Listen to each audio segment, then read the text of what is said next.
Hello, hello!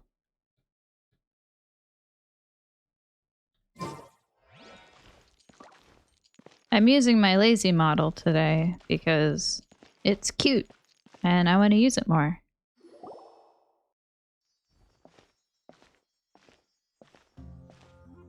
Ad Astra Abyssosque. We meet again, you two. Hi, Catherine. Do you have any commissions for us today? Commissions, huh? Let me think. Oh, how about this?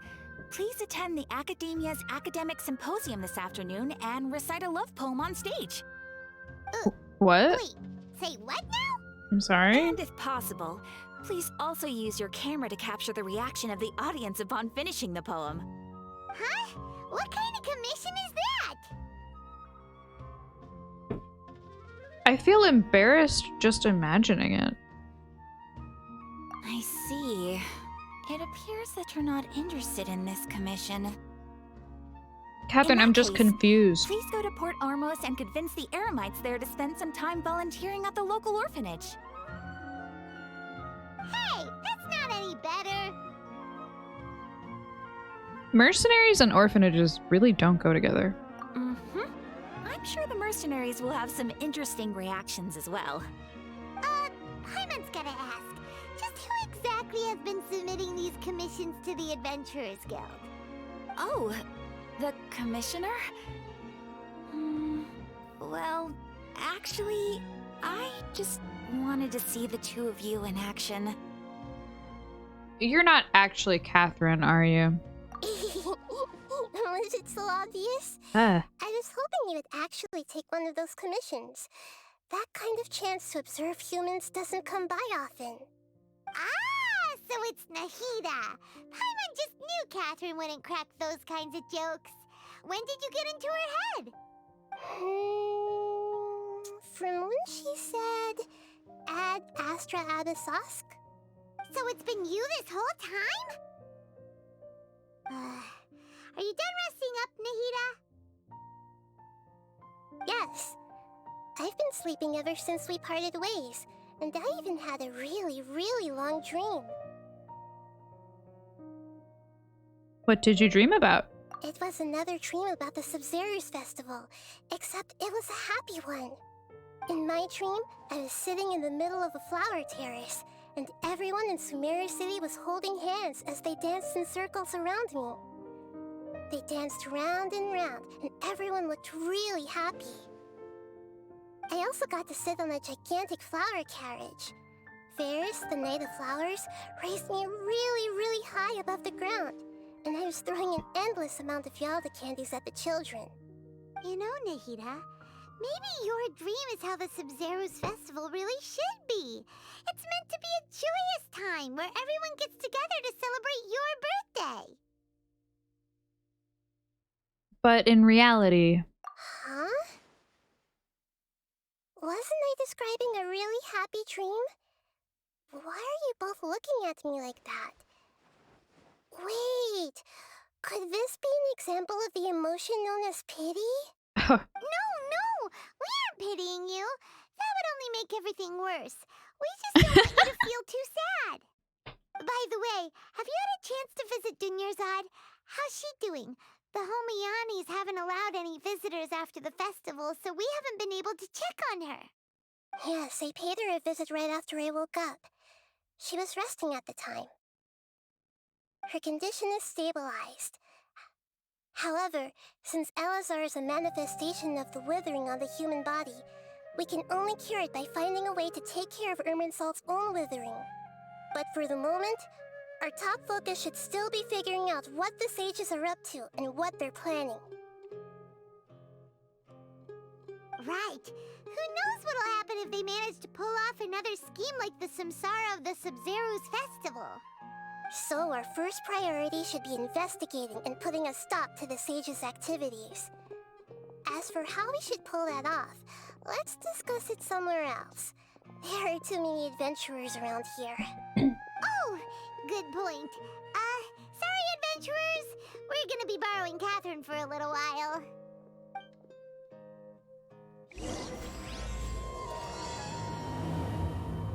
Dreams, emptiness, and deception.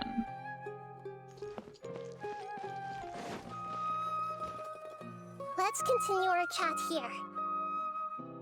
Okay, so do you have any ideas on how we can investigate the sages, Nahida? Actually, I've already done a little bit of work on that. But for now, I want to hear your thoughts.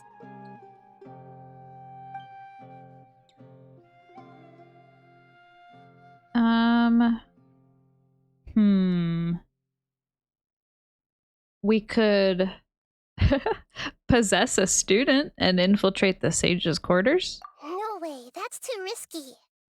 You mean it'd be too easy to get caught? No, it's not that. We shouldn't involve innocent students in this.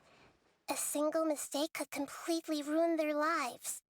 Doing that would be ignoring the safety of my people for my own selfish goals. How is that any different from what the sages are doing? That's a good point. Spoken like the god of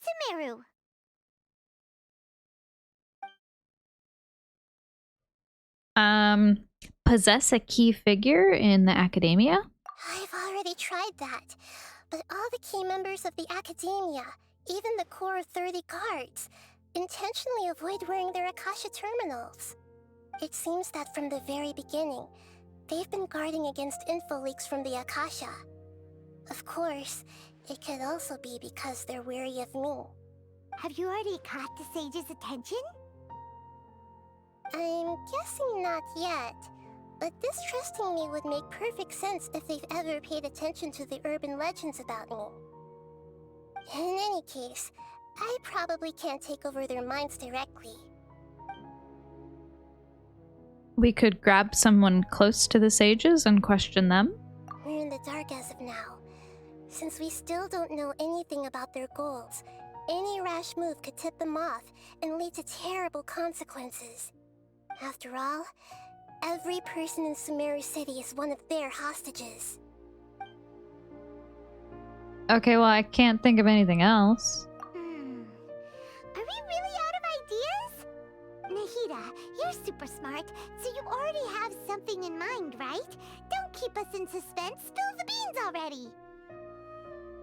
According to a popular theory from the Vahumana Darshan of the Academia, rejecting impractical motions at the beginning of a planning session will give more weight to the actual proposal. Okay, but aren't you the god of wisdom? You don't have to use that kind of gimmick to make us take your ideas seriously. Well, I've been thinking that if I can't directly possess the leaders, and if I can't get ordinary people involved, then I should find someone who's already involved, but hasn't decided to side with the sages. You're saying we should recruit a spy? That does sound like it could work. Oh, before coming back, we met someone named Alhaitham. He seems like he acts alone, and he likes doing stuff behind the Academia's back. They probably aren't in cahoots. Actually, I already have someone in mind. Do you still remember that female scholar named Setaria? Setaria? Paimon remembers now. Isn't she the one who's always trailing behind the Grand Sage of the Academia? We ran into her basically every time the Sub-Zero's festival repeated itself. You could even say we're old enemies by now. Paimon still remembers the smug and mean way she always spoke to Nilu. I've always liked observing all kinds of people, and Setaria has always stood out from the crowd. She was born in the desert and was hailed as their greatest genius. Her academic gifts allowed her special admission into the academia, and also gave her the opportunity to serve as the sage's assistant. Oh, Paimon didn't know she was from the desert. She must be pretty special then. Paimon feels like most of the desert dwellers around the city are working as mercenaries. The name Setaria means star. When she lived in the desert, she shone like the brightest star in the night sky. Later on, she was chosen by the sun. The star was given a place in the daytime sky to complement the sun's dazzling light. Soon after, the star witnessed the sun scorching the earth, which brought forth many disasters. The star began to waver. Instead of staying beside such a sun, wouldn't it be better to return and light up part of the night sky? But in the end, she couldn't give up the radiance of daytime. To cope with her shame, the star buried her guilt and closed her eyes.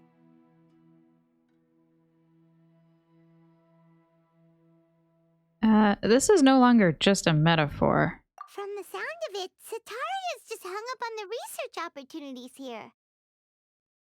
But she doesn't really support the academia. She still feels guilty about not doing more for the desert, right? She's just running away from her problems. Indeed. When they are presented with complex moral issues, many people will simply plug their ears and go with the flow until the problem can't be fixed anymore.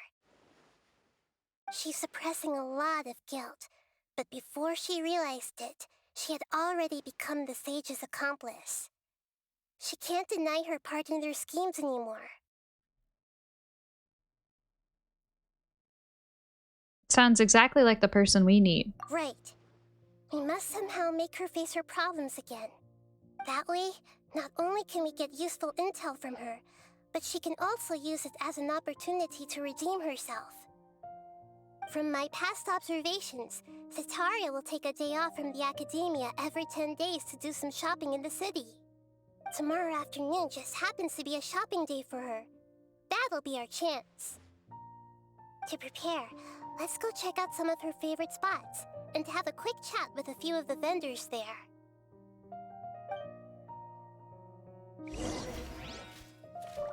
Gather information.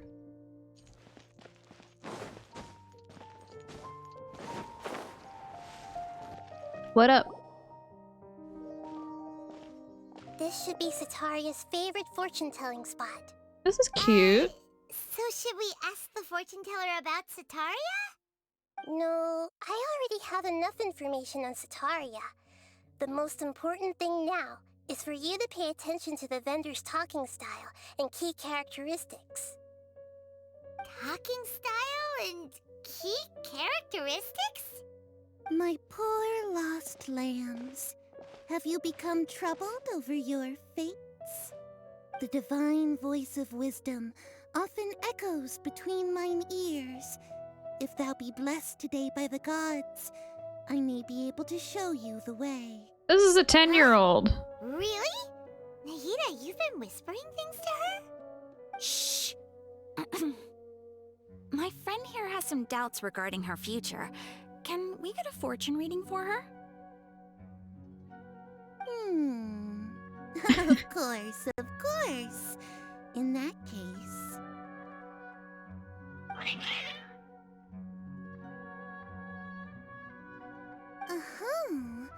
It would seem that Harut and Marut are quite wary of you. Perhaps, at some time in the past, you have somehow offended the gods. Only mocking the god of Animo, questioning the lord of Geo's financial savviness, and brawling with the god of Electro. Do those count? Oh, nothing. Go on, pick an aspect for her to divine. Divine my prospects in love. Love prospects? No problem at all.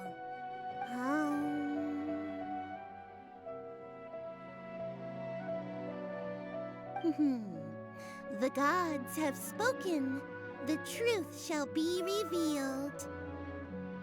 One who is fated to cross your path will appear on... Huh? So many people will fall for you. How could that be? Harut, Marut, did you two spoil my divination? I've never read a fortune so absurd.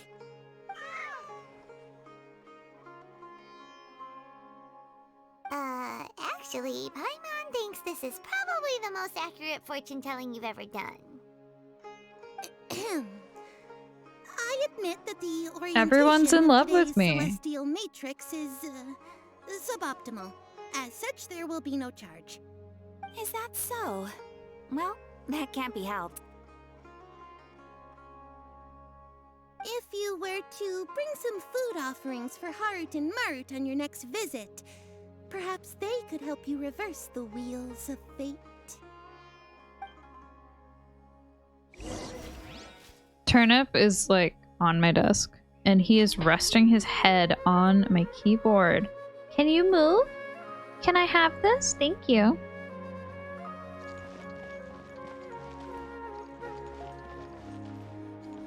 You can have the escape key. I need the W. Is this another one of Sataria's favorite stalls? Yep. It belongs to a king. His father helped Sataria a lot when she first moved to Samari City, so she still comes by whenever she has time. When I start talking with him, listen carefully to the details of our conversation. Ah, dear customers. Would you like to look at some pottery? We caught wind of your great craftsmanship, so we specifically came to take a look. Oh, I recognize you. Aren't you Miss Catherine from the Adventurers Guild? Sounds like I'm in for some big business. Speaking of, where did you learn this trade? I suppose you could say it all started with my dad. He's a mason by trade, but I picked up an interest in clay while apprenticing for him. After that, I began making pottery by myself in secret, and I simply changed trades when my works turned out well. Although it's a pity that I'm no longer making much use of the knowledge provided to me by the Akasha. That's nice. You're making a living doing something you love.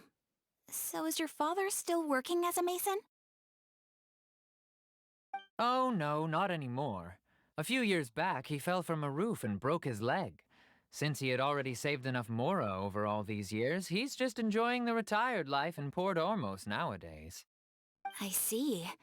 We wish him peace and happiness in his retirement. I'll have someone in charge of logistics at the guild come by another day for some goods. We'll leave you to it. Take care now. No problem. Rest easy, all our goods are sure to meet your every need.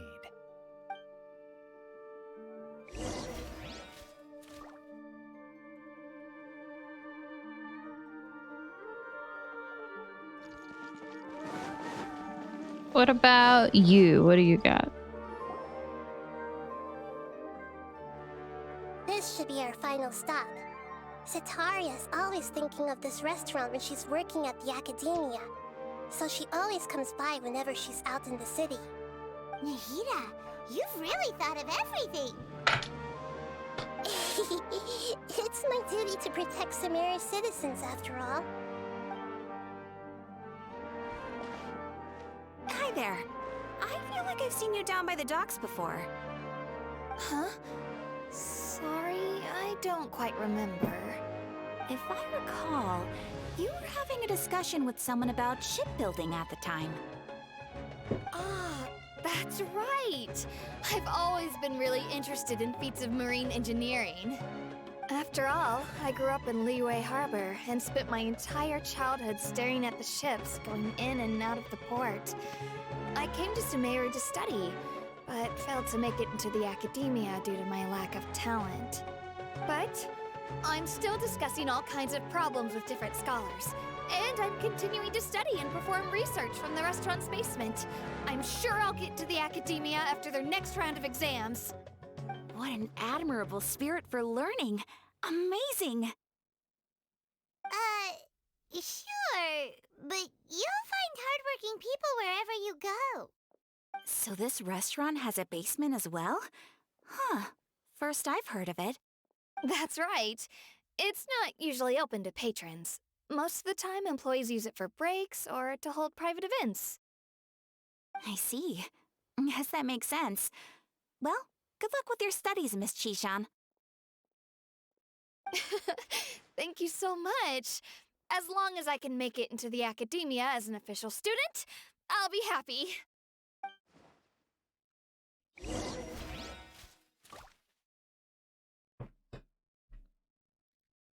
Why did we need to know about the basement? Isn't that kind of weird? Like, who cares? It's a basement. So, was that everybody? Mm-hmm. 3 familiar faces should be enough for Sataria. What's the point of all the information we've collected? Nahida, you still haven't told us how you're planning to make Sataria face her problems. Sataria is already used to avoiding her problems, so we must find a way to break through her usual sensibilities. I remember that you mentioned that the Eremites in Port Ormos are all making a fuss about the upcoming resurrection of the Scarlet King. Although it's all just a boatload of nonsense, the fate of her homeland may turn out to be Sataria's soft spot. Oh, Paimon gets it now! You want to take advantage of the guilt Sataria feels about her homeland. Although she knows she should return home to help the people of the desert, all she's done is conspire with the sages.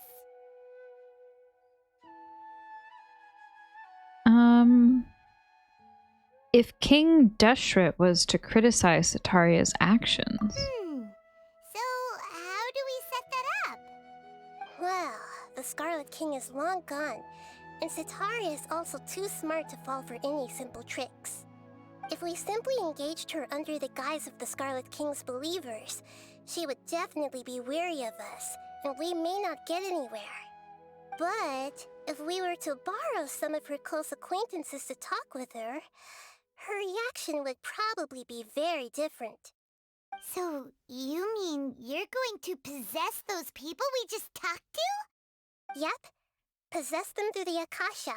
Imply that they've already converted to the faith of the Scarlet King, and then convey our made-up will of the Scarlet King. As long as everything goes smoothly, we'll get through to Sataria for sure. She'll never guess that we had anything to do with it. Ah, so that's how you're going to use all the info we collected on these people. It's so that you won't slip up and break form. Possessing them will only work if you can manage to pass off as them. Exactly. So, best of luck with impersonating them. Thanks. Best of luck? But we don't know how to possess anyone. That's no problem at all. I'll just share all their senses with you once I've possessed them. As long as you're also wearing an Akasha terminal, the effect will basically be as if you've possessed them yourself. Huh. That is pretty convenient. This is But weird. why does she have to do this? Can't you do it yourself? Although I've been observing humans for a while, I've never been good at imitating them. You're not wrong. It's always been painfully obvious whenever you try to pass as Catherine.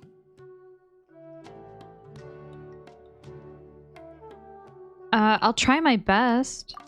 If it was at all possible, I would have preferred to leave these people alone. But seeing how things are now, I probably should just accept it and push on. Yeah, don't beat yourself up over it. We're only doing this to help everyone, and we'll only be borrowing them for a little while anyway. Alright, then let's give it a go tomorrow afternoon.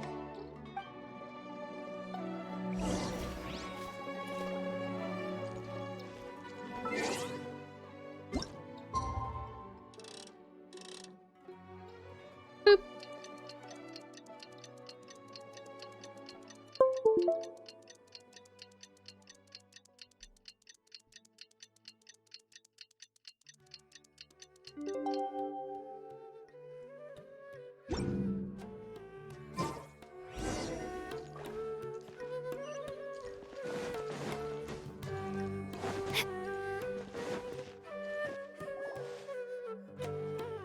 Oh no, was I supposed to retain personal information about all of these people? Oh, here she comes. Sataria's here. Cause Let's I quietly follow her. didn't. Once she starts talking to her acquaintances, we'll find a safe spot to begin possessing them. This is As for so how we'll sway her fucking to our weird. side, I'll leave that to you. I trust you'll know what to say. Paimon's starting to feel kinda nervous. Okay, let's go. Looks like they've already started talking. Let's find a hiding spot and get started.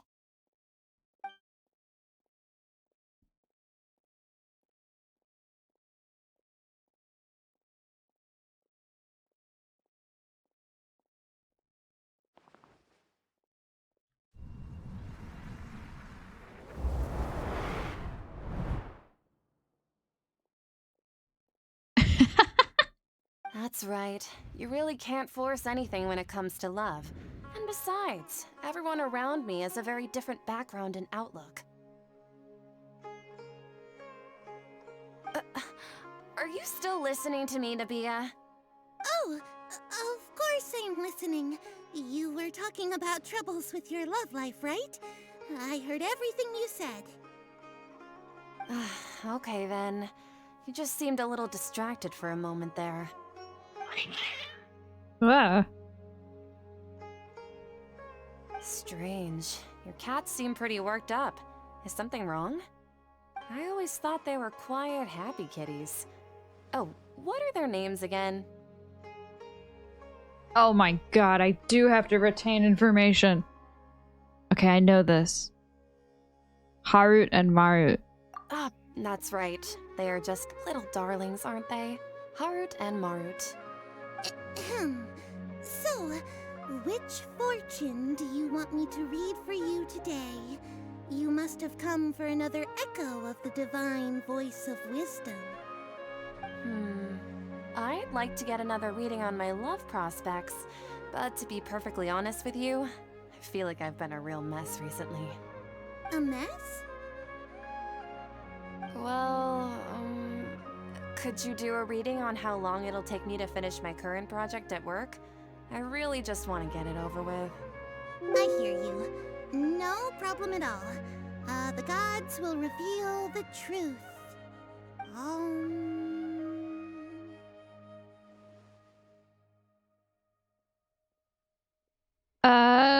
The gods have spoken. Sorry, your new laugh is just so hilarious. I couldn't help it.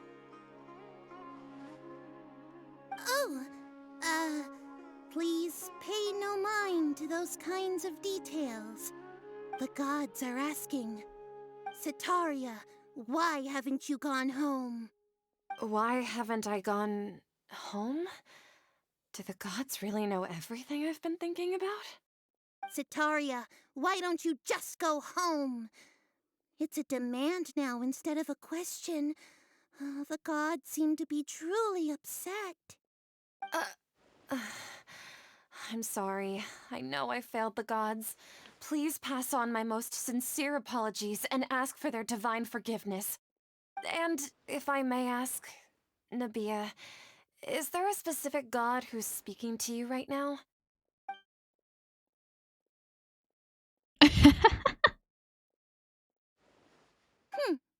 What an inconsiderate and naive question. The god who is speaking to me is, of course, the wisest and mightiest of all, the Scarlet King. The Scarlet King? No wonder he would make such a demand of me. Oh, wait a second. The Scarlet King passed away a long time ago. Even though news of the Scarlet King's resurrection has been spreading like wildfire, it's all just a misinformation campaign from the academia. How can the Scarlet King still exist in real life? Huh? King Deshret's resurrection is a misinformation campaign? What insolence! I am the Scarlet King's most loyal believer. Do you wish to refute his voice of wisdom? Oh, no. As a child of the desert, I am only reveling in his power upon learning that his divine glory has touched even this city. I will think very carefully about his demand of me. I'm sorry, I must go now. Wait!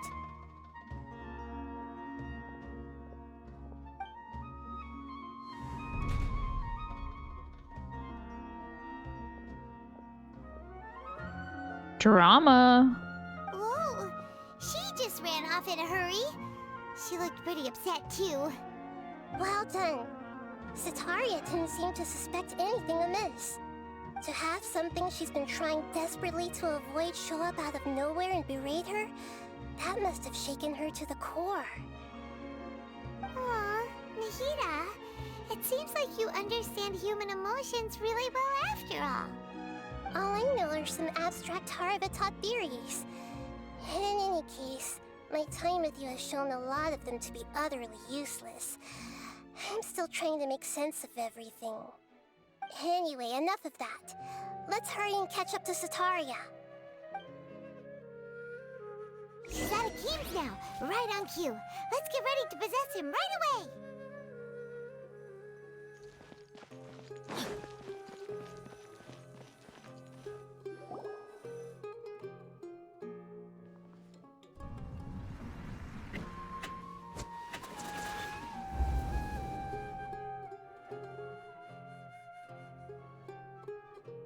It's okay. I just got caught up in something. Oh, actually, didn't you ask me to help you look for work? What kind of work were you looking for again? Masonry work? I legitimately don't remember what he was talking about. Oh, right. Your old man's craft. How could I forget? Speaking of, how's he doing? Is he feeling any better?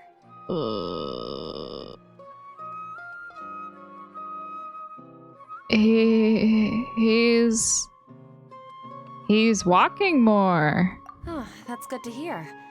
I've been thinking a lot about him. If I could get some more time off, I'd love to pay him a visit. Actually, while we're talking about him, is he still living in Port Ormos? Yeah, he's been retired there for a while. If you could find the time, please write him a letter. Please pass on that recently, faith in the Scarlet King has taken root in Port Ormos and has begun to spread across Sumeru. He has a quick temper and has always been a devout follower of the Dendro Archon. I don't want him to get into a fight with those Scarlet King believers because of a difference in beliefs. Oh? So, who are you siding with in all of this? The Academia or the Scarlet King? Oh. I'm so jealous of you. You were born a child of the desert. Yet you chose to betray the Scarlet King, and now you spend all your time with those crooks from the Academia. Akeem, you don't mean you've also become a believer of the Scarlet King? What's so Oh. strange about becoming a believer of the wise Scarlet King? In fact, aren't you the strange one? The one who still can't pick a side?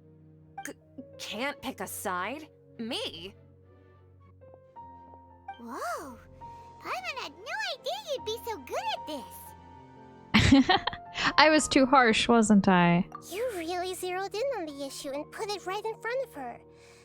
It might feel a bit overwhelming for Sataria.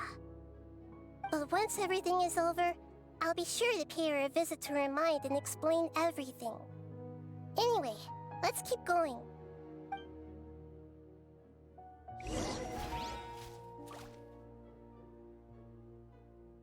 Come on! Sataria's already started talking with Shishan!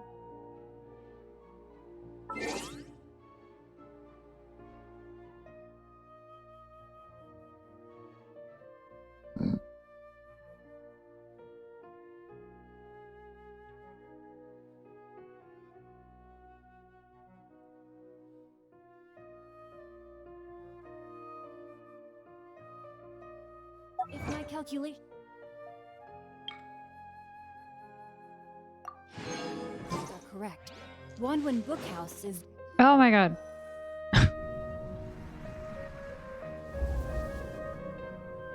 So, Shishan, have you noticed anything weird in the city lately? Like, as if someone was trying to preach to you about something? No, I've been spending all my time studying in the basement. Oh, right.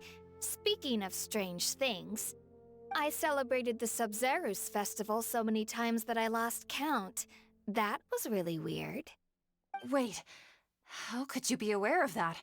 That should be impossible. Nothing in the report indicated anything like that. Are you still failing to realize that the Academia's lowly tricks could never deceive all of Sumeru's citizens? Jishan, don't tell me that you've converted to the Scarlet King as well! What an absurd question. You make it sound like I should be ashamed for becoming a believer of the Scarlet King. In reality, shouldn't you be the one who is ashamed? You, who worked side by side with the academia and treated people as nothing more than experimental subjects? Please, please stop! Even now, Satari is still trying to run from her problems. Did I push too hard? She can no longer justify everything to herself. Hey, she's trying to talk to the guards! What should we do? This is the most important part of all. Quick, get ready. Mercenary, you're a member of the Corps of 30, correct? Please help me pass a message to the Matcha right away. The situation in the city is getting out of control. Please, try to remain calm, miss. Tell me what's happening in the city. Heretics are infiltrating the city, and they've already converted many residents to their side. Heretics? What kind of heresy are you talking about? The Scarlet King! Many people I know have suddenly started believing in him, but he's long dead. It's impossible. Miss Sataria, nothing is impossible. You know my name? The Scarlet King is immortal, and all who defy him will one day pay the price. This feels kind of You mean. must face the truth, Sataria. You tread a treacherous path, and the longer you ignore it, the tighter the Academia's grasp on you will become, and the deeper you will be ensnared. Child of the Scarlet King, never forget that the desert that belongs to you lies elsewhere. What's so strange about becoming a believer of the wise Scarlet King? In fact, aren't you the strange one? The one who still can't pick a side? What an absurd question. You make it sound like I should be ashamed for becoming a believer of the Scarlet King. Sataria, why haven't you gone home?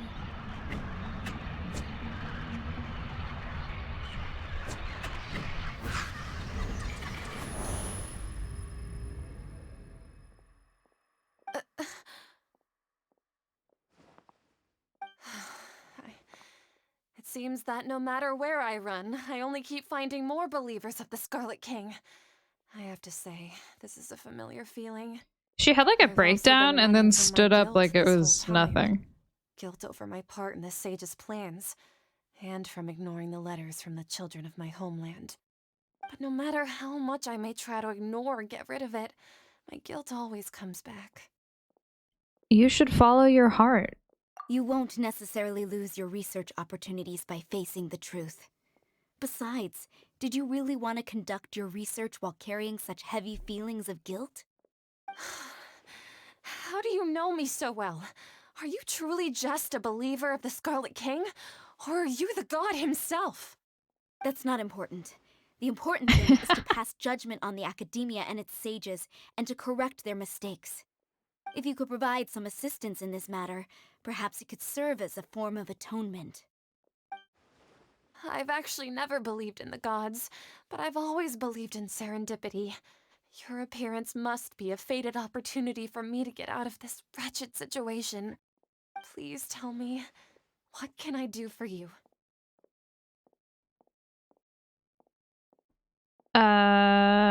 Great. We finally convinced her. Turn up what? How much do you know about the sages' on. current activities?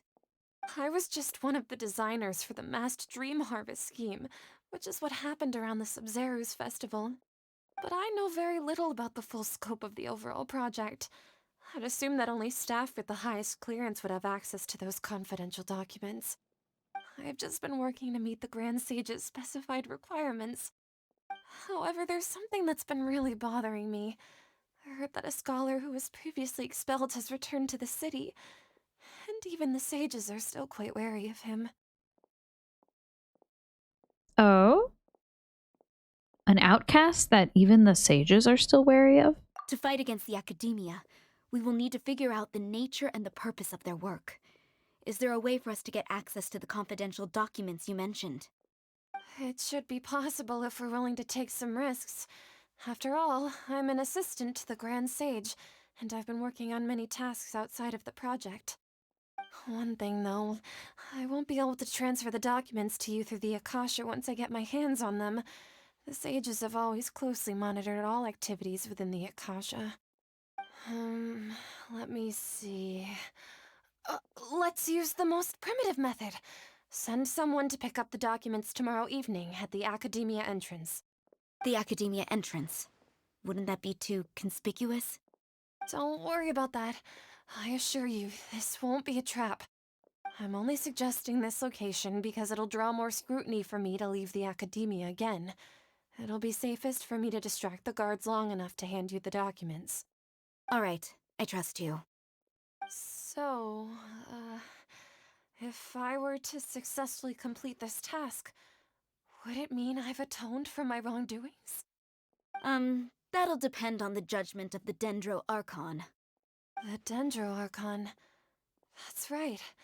Her people are the ones we have endangered. As the God of Wisdom, she's also the one responsible for judging and guiding the scholars. Maybe it's time for me to find a god to believe in. Just as Nahida predicted, we've managed to bring Sataria to our side! The Traveler's execution was ingenious. She's the one who deserves all the praise. Well, now that we've made plans to meet again tomorrow evening, all we can do is pray for Sataria's mission to go off without a hitch. Pray?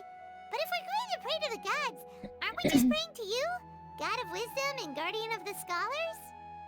No. The truth is the true Guardian of Scholars. I've always believed that. Anyway, let's meet again tomorrow evening at the Adventurers Guild.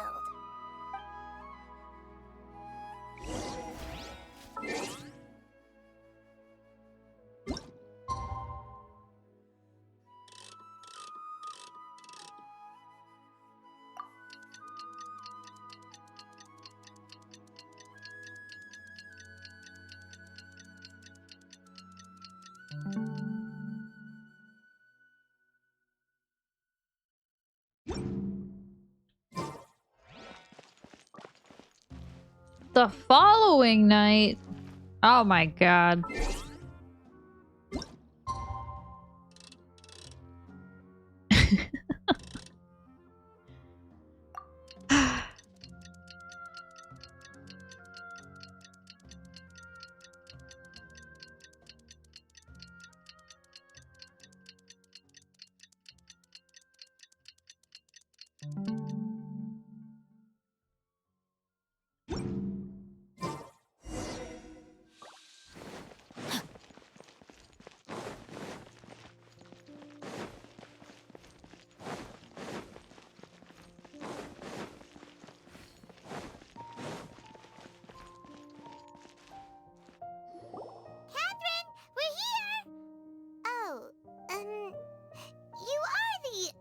Catherine, right? That's right. I suppose I'm the other Catherine in your mind. Can't we just call her Nahida? Shh! We're on a secret mission tonight, so we need to protect Catherine's identity. Yep, Paimon's right. We cannot fully rule out the chance that the meetup tonight is just a trap. If something were to happen, my existence may be the only trump card we'll be able to play. After all, the Academia should still be unable to confirm the existence of my consciousness in the outside world. Yep, exactly. Just what Paimon was thinking. I somehow doubt that. Anyway, enough about that. Let's just make sure to be on our guard. Speaking of which... Off? What do you feel is off? It's just a little too quiet around here. It's the middle of the night. Of course it's quiet. You're not getting paranoid, are you? No, I think she's right. It really is a lot quieter than usual. If you look around, there seems to be fewer people on the streets. I'm not sure if this is the case for the entire city, though. Huh. Maybe it's just a coincidence. Maybe Sataria figured out a way to not only distract the guards, but also to get everyone to go to sleep early, just so we can exchange the documents in peace.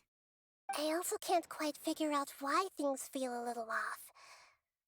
But now that we're here, let's go ahead and meet her as we planned. Well, regardless, as long as you're here with us, Paimon feels a little safer.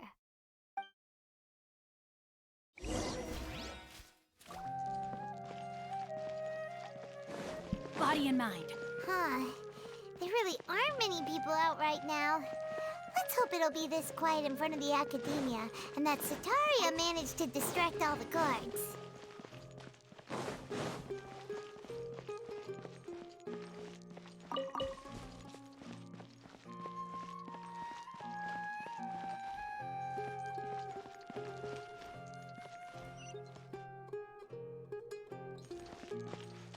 Oh. Right.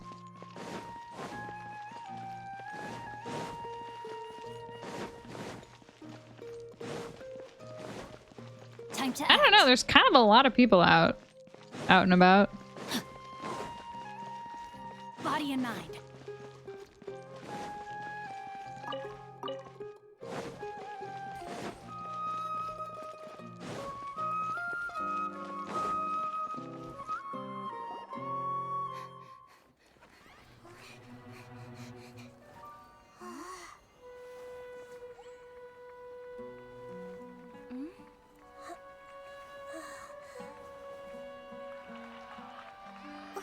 What are all these people doing here at this hour of the night? What the hell? Are they here for me? Ah, the triumphant hero returns at last. Oh! And to a rather spectacular welcome, even if I do say so myself. You're the outcast, expelled from the academia. Indeed I am. Although these days they tend to call me the Doctor. Oh my god. He's so hot. If you're looking for your researcher friend, she has already been taken into confinement. With some basic caution, she could have discovered the listening device on her person. Clearly, she lacks the degree of rigor expected of a true scholar.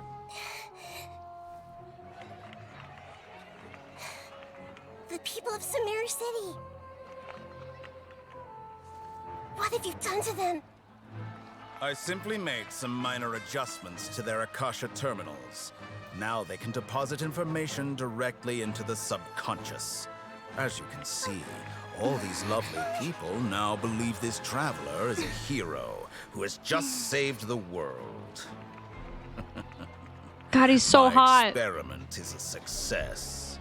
And now it seems they can no longer hold back their sheer adoration. Ah. Oh, what should we do?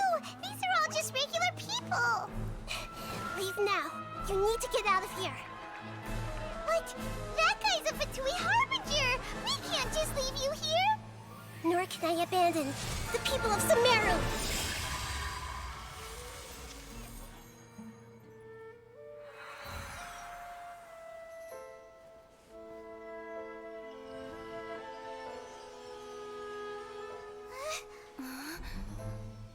Don't worry.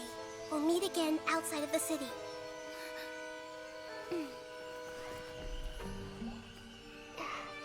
I see. You appear to have overridden their mental faculties with your own consciousness. To possess such a powerful mind, you must be the god of wisdom. Oh my god. Ugh.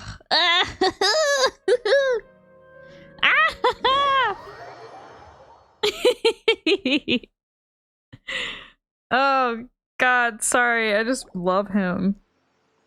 Ew, he was so slimy. This should be far enough. Paimon needs to catch her breath first. Ooh, I got goosebumps. Is Nahida going to be okay? Oh my god. We made it out because of her. Ugh. Ugh. I love him. I'm not sure. That guy was pretty terrifying. Paimon wasn't counting on running into a new Harbinger here, let alone such a high-ranking one. That guy was number 2. So scary. He called himself the Doctor. Remember, Tainari told us about him. Sataria did say that someone who once got expelled from the academia came back recently. And that even the sages are wary of him. Yep. Sounds like she must have been talking about the Doctor. We underestimated the scale of this problem. Yeah. Now that the doctors in the picture were no longer just dealing with the academia. They're in cahoots with the Fatui. But what are the Fatui after this time? Another Gnosis? We need to find a way to reunite with Nahida. Yeah, things would be a lot easier with Nahida's help. Nahida said we'll meet again outside of the city. But we can't just keep waiting around, right? Let's start our own investigation. You mean... Let's go find Tighnari. Oh, right! Wasn't he invited by the sages to work on some project when we were staying with him in the Vidia forest? That has to be the same project. Even though he turned it down at the time, he might still know something. There's no time to lose. Let's go to Gandharvaville. My boy! Oh my god, I cannot get over that scene though. Oh, he was so hot! Ugh. I love...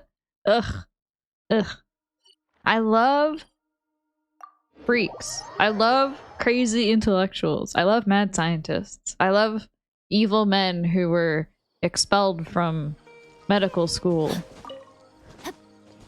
etc. Ugh. Disgusting.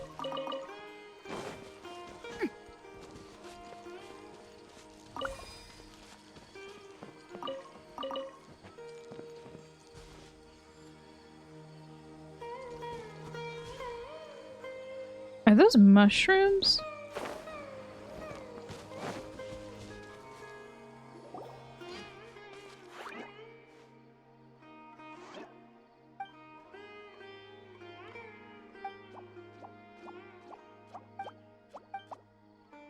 Okay.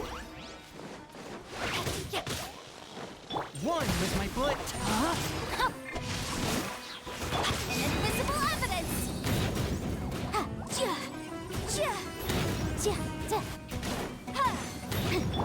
From whence you came.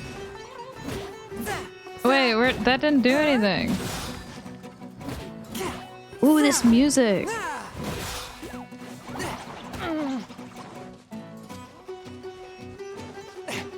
A touch of frost. No, my sword! Witness the power of Guhua!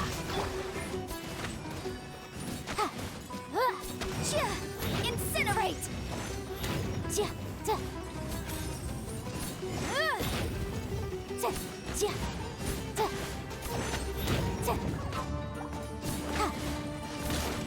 Motion to compel!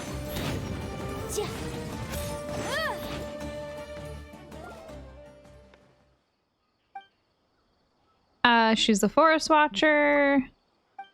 Da da da. Do you know Tighnari?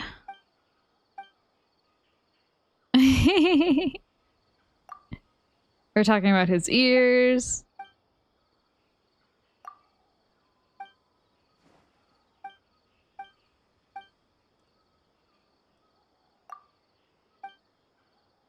What are we doing?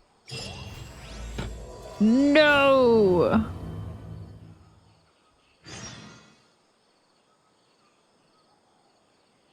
Can I go back to my other quest?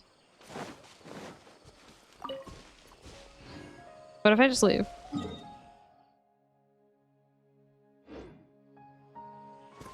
Sorry, bye. No!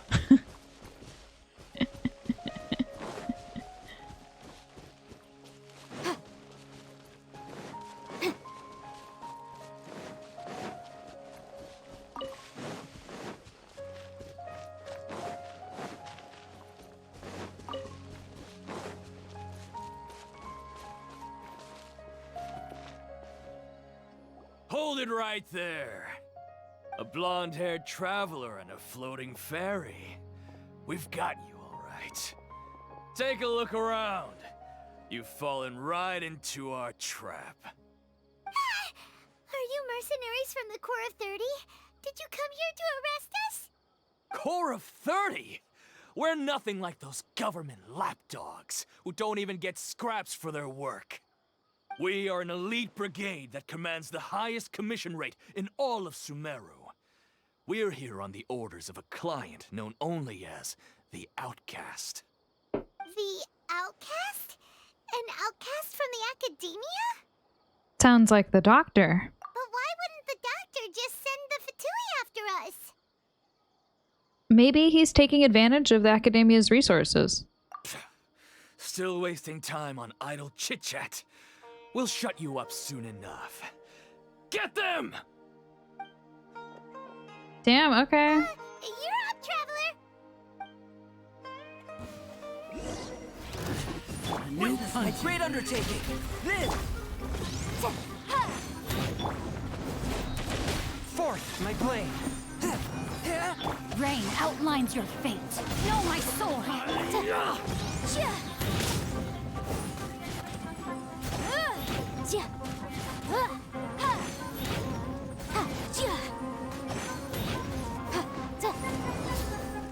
Incinerate! Spirit blade.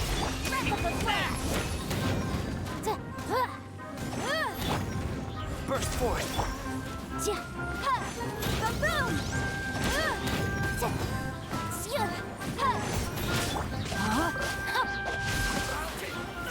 Swift and merciful. Let's see. From whence you came. Moment of birth. Come into. Incinerate!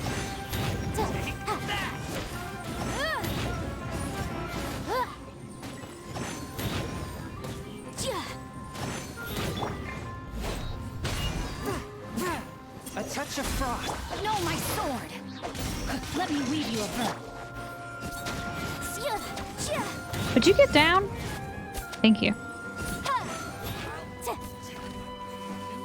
Oh, there's more. Motion to compel.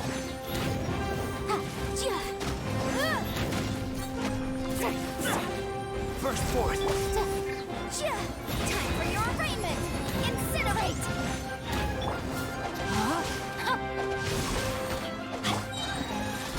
Submit for check. Witness the great undertaking.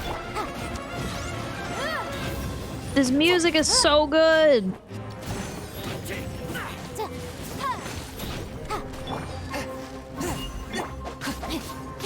Swift and merciful. Come into being. Boom!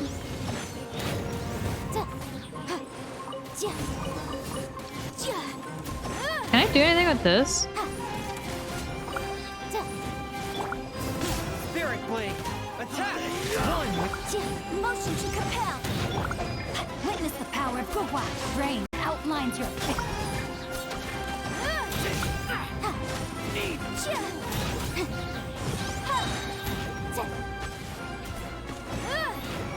Invisible evidence.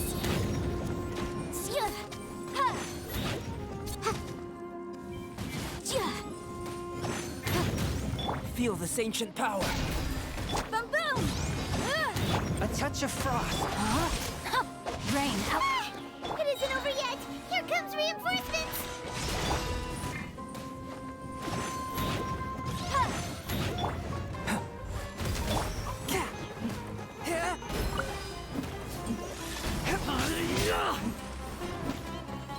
I don't know what the Dendro is doing for me. I don't think it helps in combat, right? It's just like a tool.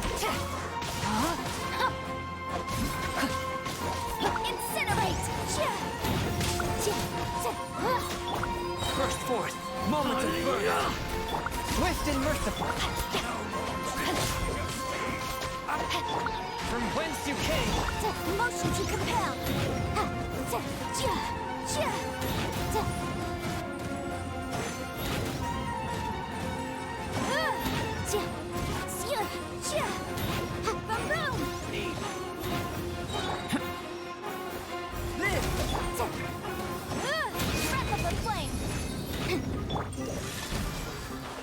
Rain outlines your fate.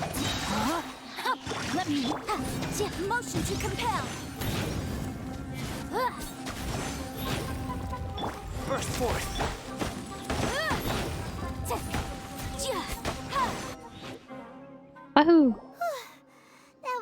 rough. Is that what elite mercenaries are like? It probably won't be long before we see more of them. Yeah, looks like we'll have to keep our guards up. But this doctor guy seems like a pretty tough opponent. He knew exactly where to set up an ambush. Did he predict that we would try to find Tainari? Going up against smart people is tough. Anyway, let's keep going.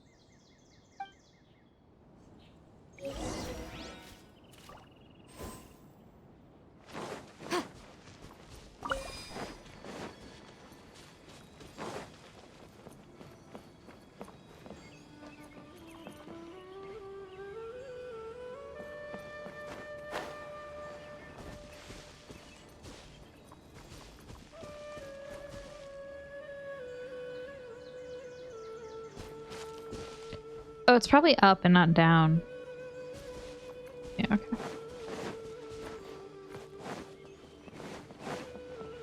I'll have to grab a drink of flame when I'm back in the city.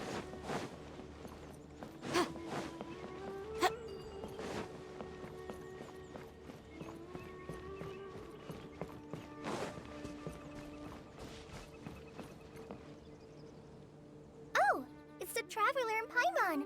What are you two doing back here? Kale, it's nice to see you again. Are you doing all right? To be honest, I'm not doing too well. My Elazar has been progressing at a faster rate lately. I'm finding it harder to complete more intricate tasks. As a result, Master Tainari is taking me off the patrol schedule. He will only allow me to stay here and coordinate other people's tasks. Oh, Kale. It seems that curing your Irminsul is our only chance. Speaking of Tainari, did he go off on patrol? We're here to talk to him. Oh, Master Tainari? You just left the Avidia Forest a little while ago. He was headed to Party's DI. Huh? He left? But isn't Tainari always saying that he never wants to leave the Avidia Forest? He even turned down the Sage's invitation. I thought it was weird too. Master Tainari always prioritizes his work as a forest watcher above everything. He almost never leaves his post. He left in a hurry this time, though. He didn't give a reason? No, I only found out that... What? Uh-oh. Uh-oh. Is my internet out? Or is it Genshin?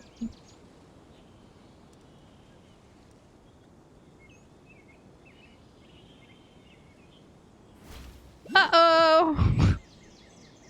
Oh, it's the Traveler and What Paimon. the fuck? Okay. What are you two doing back here? Kale, it's nice to see you again. Are you doing all right? To be honest, I'm not doing too well. As a result... Oh, Kale. Speaking of Tainari, did he go... Oh, Master Tainari?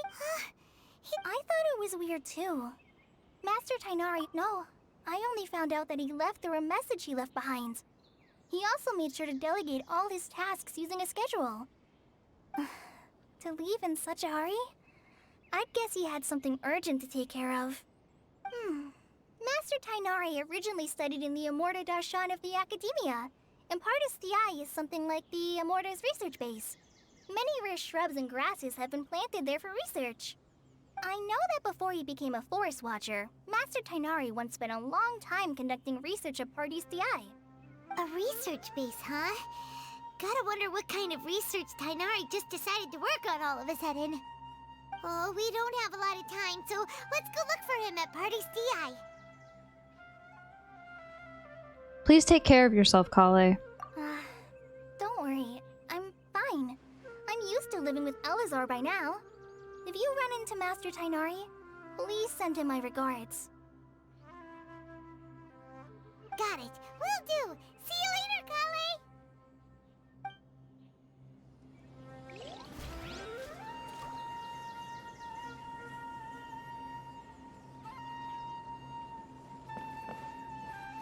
I made up my mind, to be honest with you. So I didn't try to hide my current condition. Don't worry about me. I'll be fine. Okay.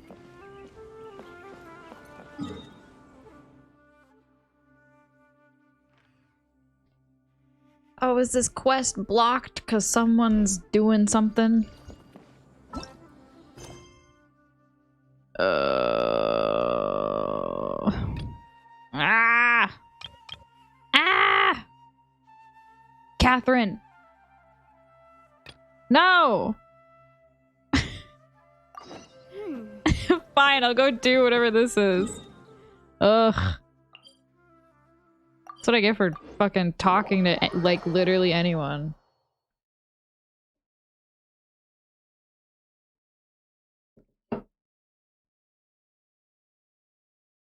Made a mistake.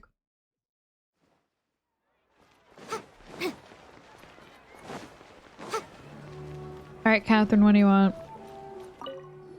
Oh my god, she's not even gonna say it.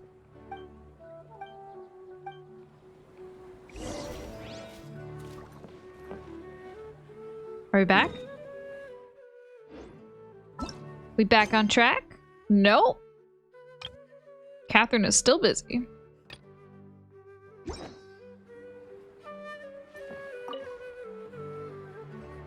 Traveler, you've come at a good time. Wait, this sounds like another commission.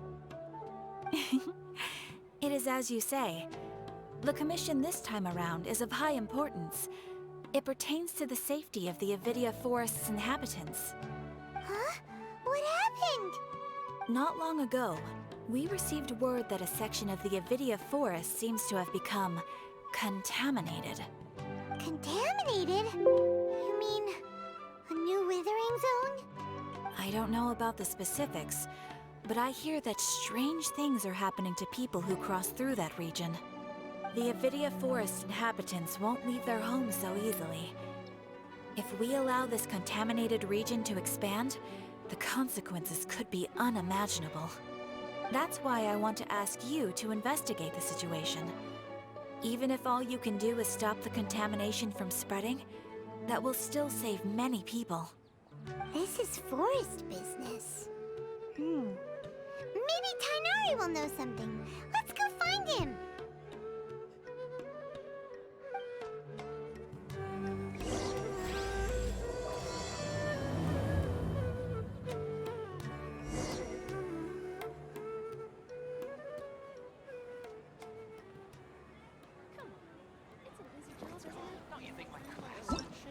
Can I go back?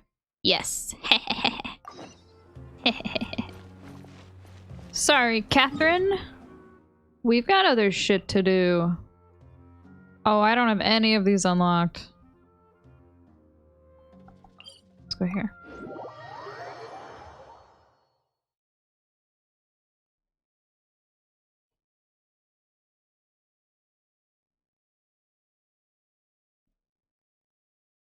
Did I get the cookie? Yay.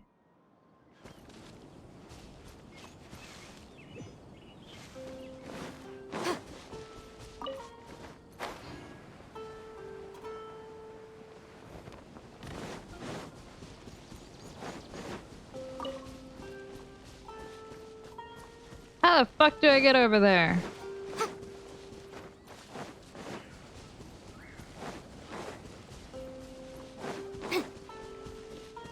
What is that? What? What the hell is that? What the fuck is that? What? What was that? Hello?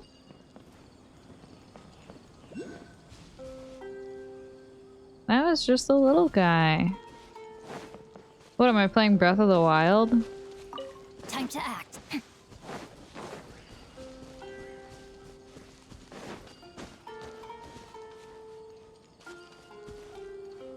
I need the grass thing, right? To use these? Oh, nope, I don't. I can just use them. Wahoo!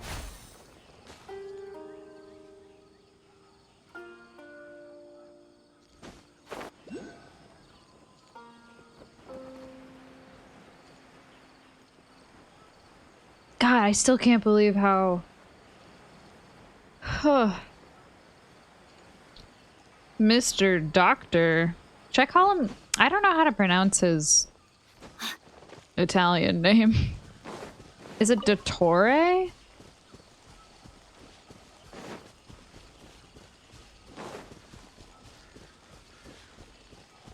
I don't know if it's more or less cringe to call him the Doctor. What the fuck is this? Oh! What does this do? Oh my god. Did it heal me? No, it's hurting me. What? Bouncy mushrooms. This species of bouncy mushroom is the type of Trilexana creature. Under normal circumstances, you can jump on it to be bounced up to higher heights. Its elasticity will be further increased after you have activated it using Electro. What?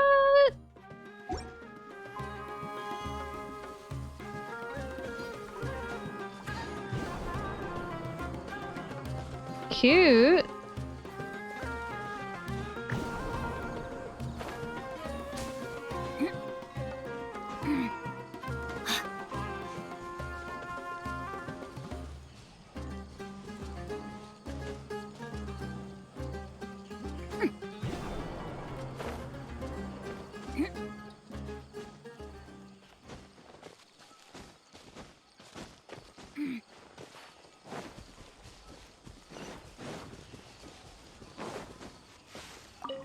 Boop.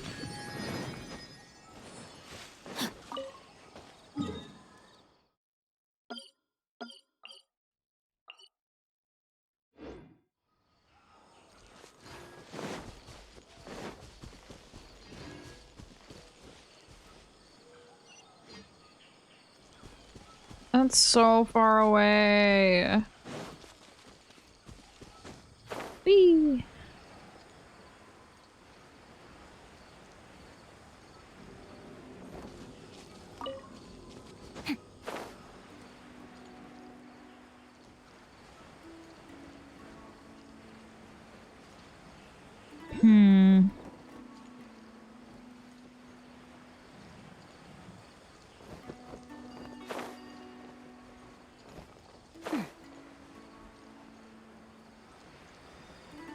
Boop.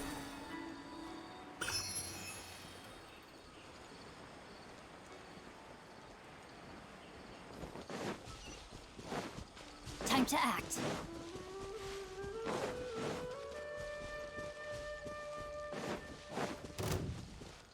Nope.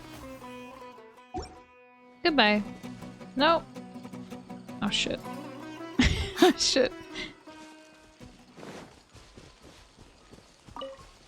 So many new flowers. Oh, it's a little guy. Oh, it's a big guy. Okay, but they're nice, right? Unless you attack them?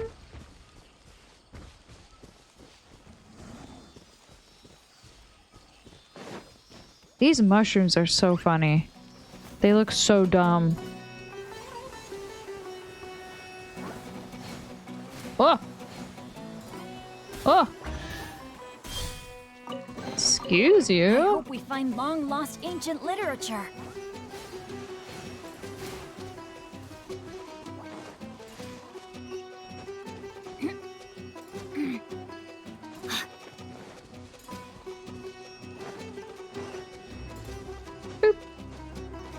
Body and mind.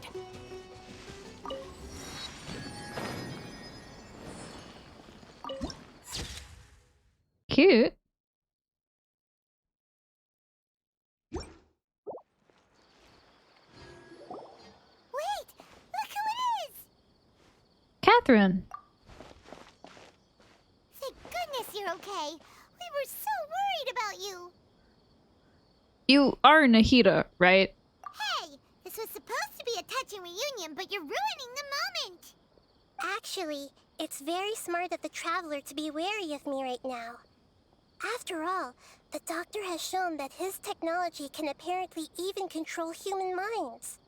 Plus, it's not like you could have known what happened after we split up and I was facing the Doctor by myself. Even a pool of stagnant water after a torrential storm can occasionally pass as a patch of sky. Paimon feels like only the real Nahida could come up with such an obscure analogy. I believe you. Huh? But I wasn't trying to win your trust or anything. All I wanted was to clarify my point. Well, we understand that point now. Please, Nahida, tell us more about what happened. Are those poor people alright?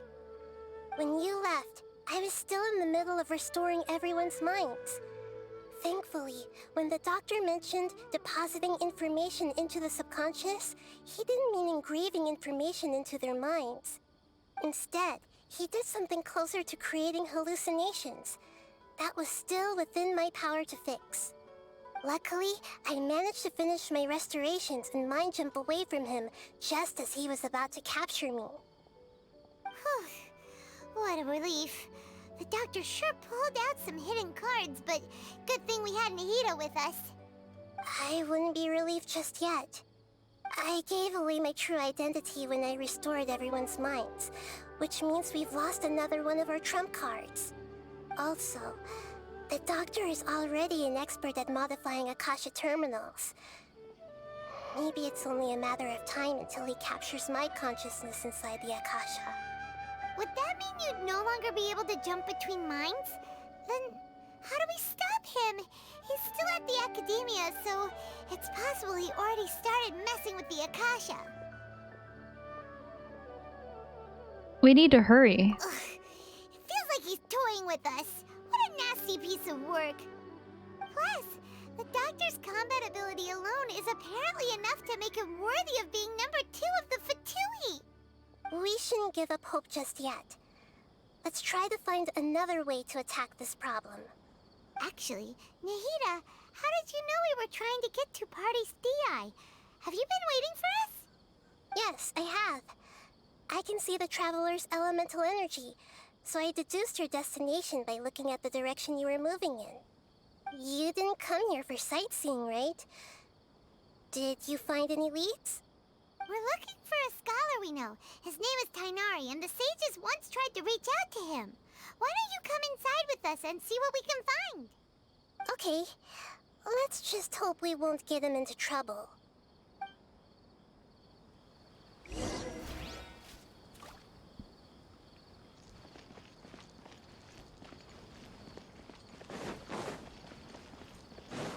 Time to act. Oh, this is pretty. It's like a little greenhouse. Or it's a big greenhouse. Cute.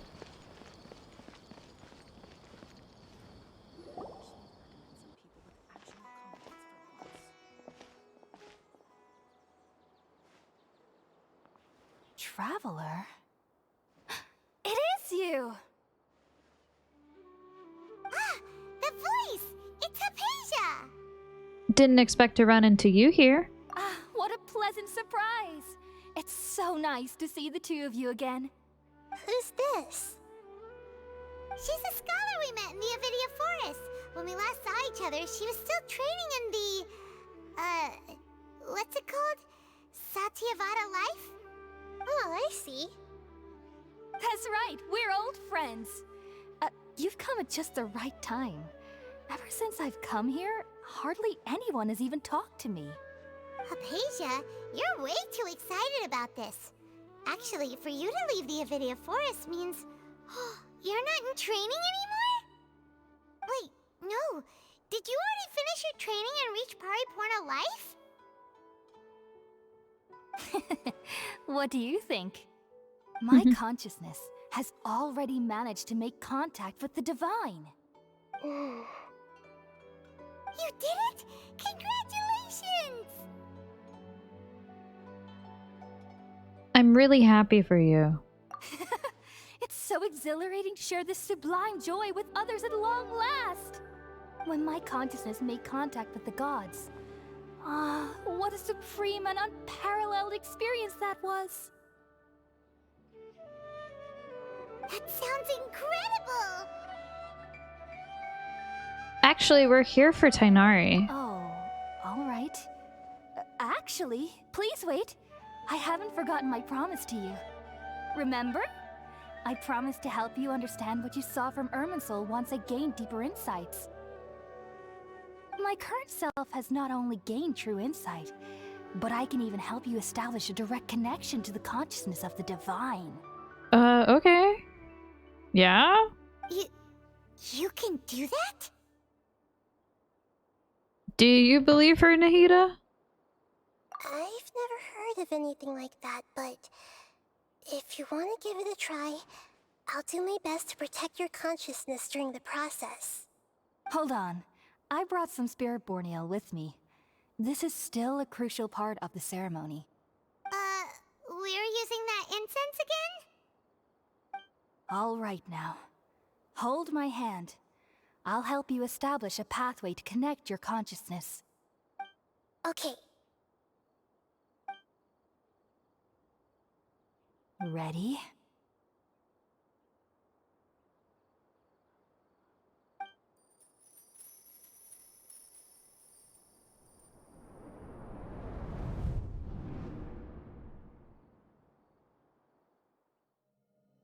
It took 3 betrayals for me to finally understand. Oh. The world is just an elaborate tapestry of lies. My fury will never be quelled. The first to betray me was a god. My creator. My mother. Oh my god, his voice is really Valuing good. Strength above all. She saw no worth in me and I was discarded. The second was a human. My family. My friend. Consumed by fear, he saw me as an abomination. The third was one exactly like me. A hope for the future. A fledgling barely out of the nest. Oh, what the fuck? Powerless before his mortality, he broke his promise to me. Humans, they can't be trusted.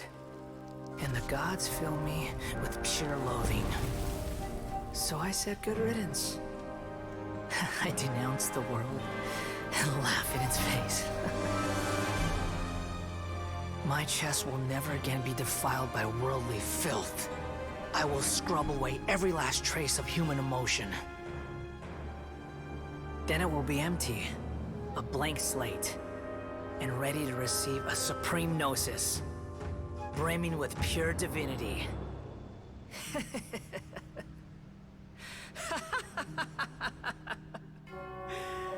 There is no need to fear. The pain will be brief. Your era is coming to an end. Ooh! Ah! Oh my god! Oh my god!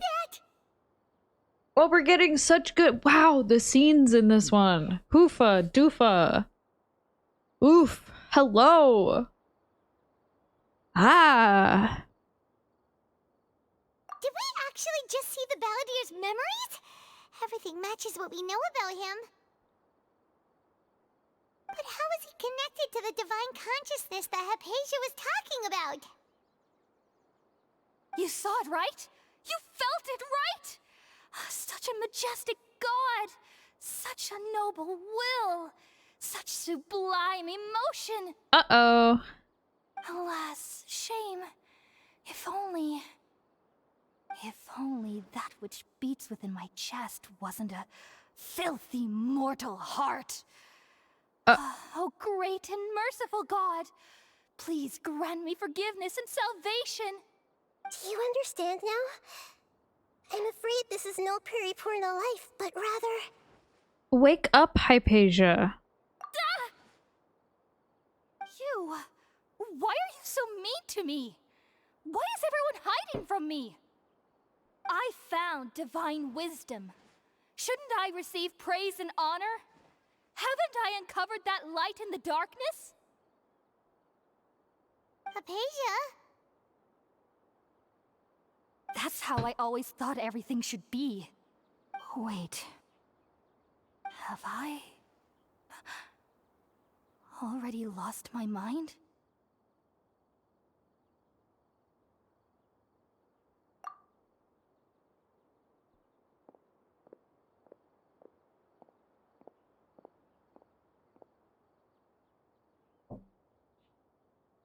Wait, something isn't right.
Huh? Oh.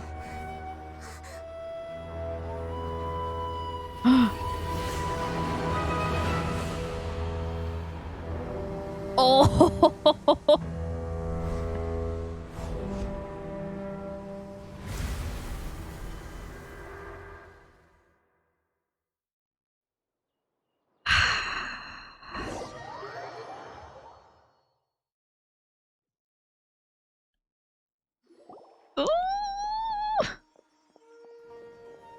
Oh god, I love him so much. Okay, we finally lost him.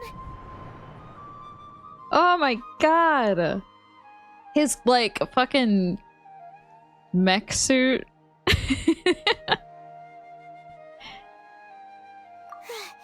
you okay, Nahida? Wait, no. Something feels different. You're back! Oh, the Traveler's back? Yeah, what up? Nahida was controlling your body for a while. It seemed like she jumped over to you as an emergency measure right before the Catherine puppet was destroyed. After that, Tainari heard the commotion and came over. He helped us defeat the mercenaries and then he ran with us all the way here. Our minds swapped places. What? You swapped places? You mean your consciousness also went into Nahida's body? That's kind of what it felt like. Where is Nahida's consciousness? Where is she now? I never imagined that an individual's consciousness could be transferred around like this. Had I not seen it with my own eyes, I would have never believed it. I don't think this can be achieved with current human technology. Also, while we were running, the consciousness in your body told me to pass on a message. She said, "The doctor has found a way to trap my consciousness, so I can't journey with you anymore. But even in a moonless night, a shower of starlight can still drown out illusions and lies." Oh no! Nahida's trapped in the sanctuary of Surasthana for good this time. Was that message all she left for us? It's pretty vague. Sure is. It's in a code that only we know. Oh, that makes sense. Since the doctor captured her, she won't be able to say anything without him knowing. She's being extra careful. Even in a moonless night, a shower of starlight can still drown out illusions and lies. Huh. Paimon knows the moon illusions and lies are from the alchemical divination at the Sub-Zeru's festival. Didn't Nahida use a starlight analogy before? It had something to do with Sataria.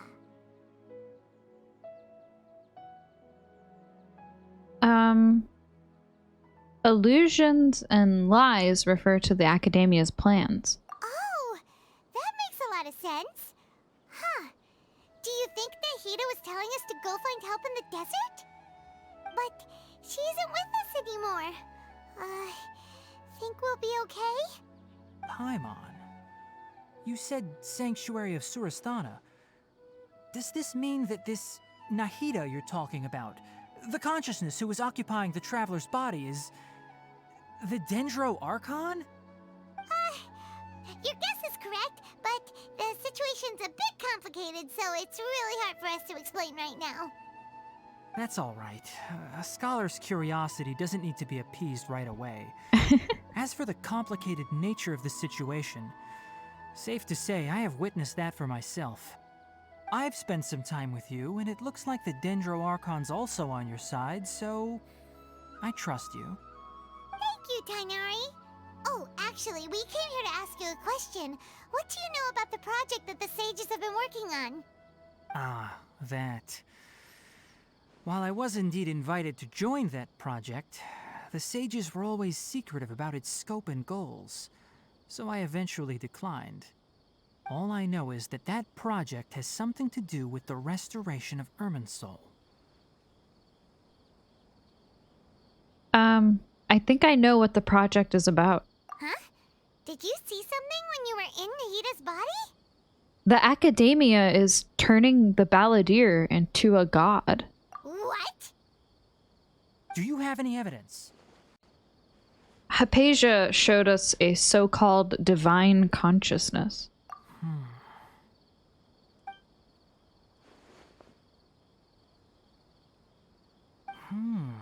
So that's what happened. That explains why Hypatia's symptoms were different from those of the other scholars who went mad. It's because she made contact with the consciousness of a new god who is still in the process of being born. Tainari, did you leave the Avidia Forest because of Hypatia? I did. I noticed Hypatia's mental anomalies, but since her symptoms were rather atypical, I secretly took her to Pardes Dii and began searching for a way to return her to her normal self. If I didn't take action, Hypatia would have already been taken by the Matra to the desert, doomed to a life of exile at Aru village. Now that you mention it, I knew the Academia has never thought particularly highly of Lesser Lord Kusanali, but I still didn't expect them to do something as arrogant as creating a new god. Looks like I made the right decision by not accepting their invitation. How arrogant of them. The Fatui is also behind some of this. The Doctor and the Balladeer. We have 2 Fatui Harbingers in Sumeru. Sounds like we're in for a bad time. From your description, I don't think they've completed their project. There may still be room for us to intervene.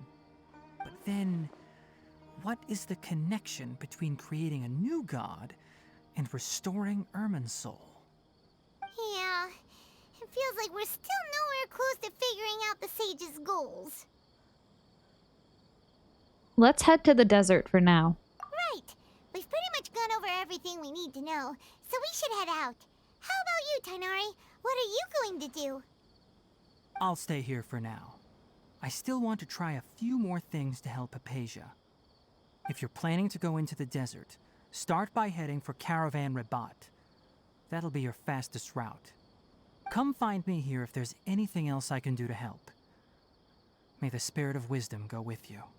Thanks, Tainari. Hopefully Hypatia will feel better soon. We're off then.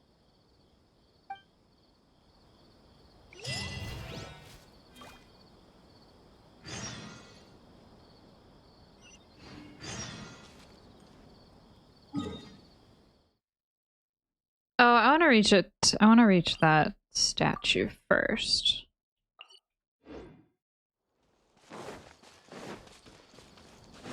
Look at all these little mushroom guys.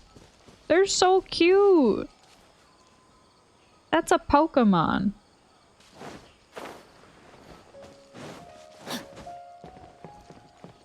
What the fuck?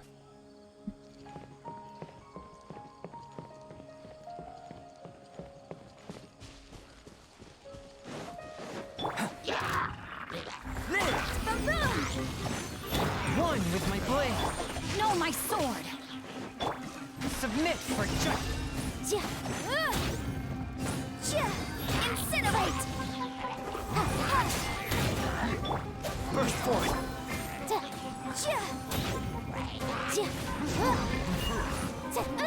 Ah! Feel this ancient power.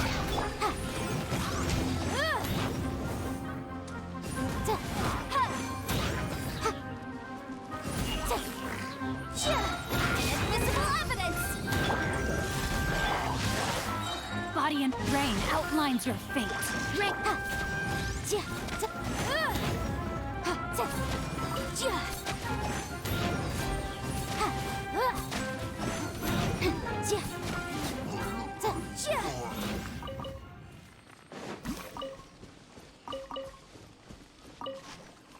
Alright, what?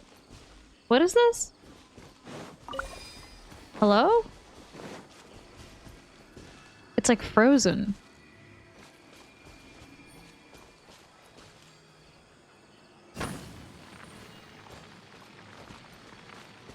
A touch of frost. Am I gonna free it? Is that a good idea? Who knows?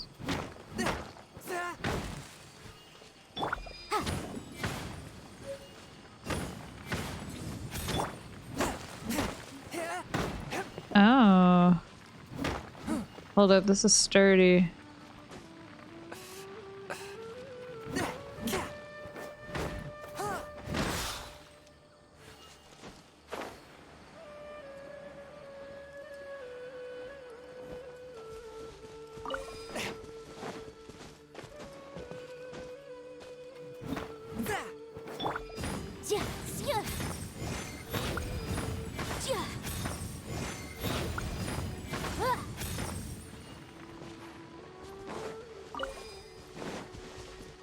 Oh, I'm like almost dead.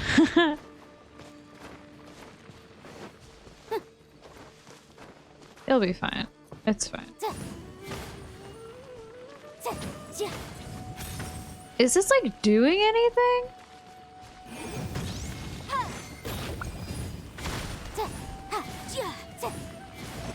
I guess. Be free!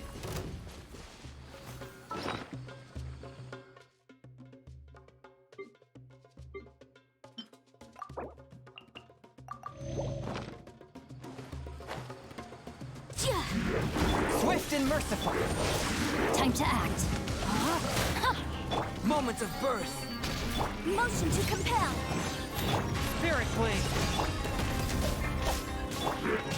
Witness the power of Gwa.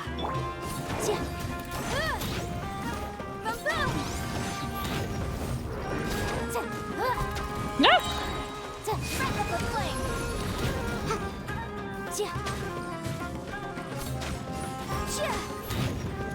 Incinerate.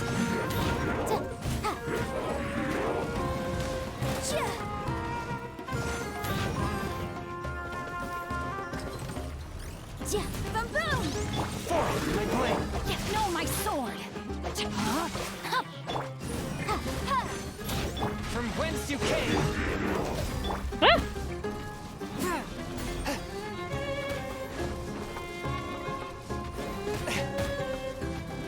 One with my blade. Let me weave you a hook. Feel this ancient power. Come at the beat. Motion to compel.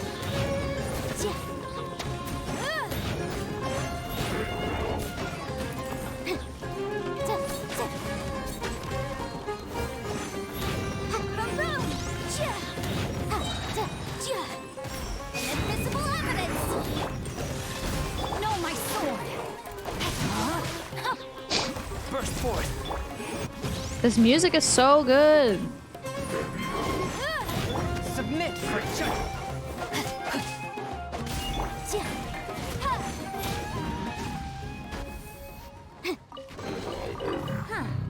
Let's appraise the value on this. Seal on the stone. Oh, I could have read this before fucking around. This unique sort of stone pillar seems to be the key to sealing certain rune machines. But you aren't usually supposed to be unsealing such monsters, are you? I don't know. Am I? Kind of seems like that's what you want me to do.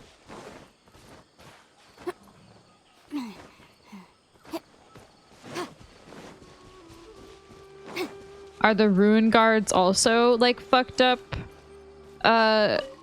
people creations? Like the hilly churls?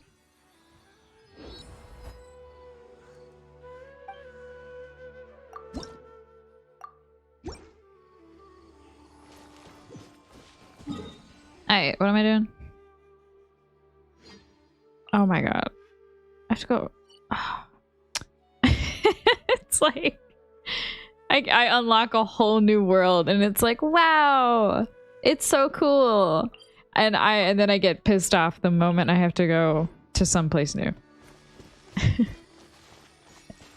I should just enjoy the exploration.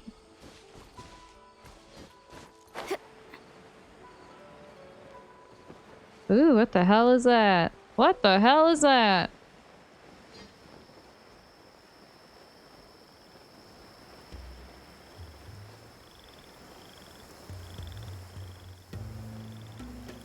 Rain! Oh, Lord of Geo, please do us a favor and clear this up at your earliest convenience. I submit that we cannot afford for the codices to get damp.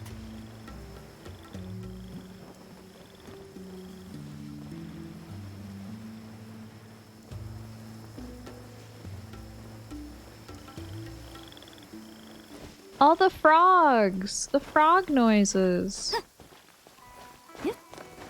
This is so cute.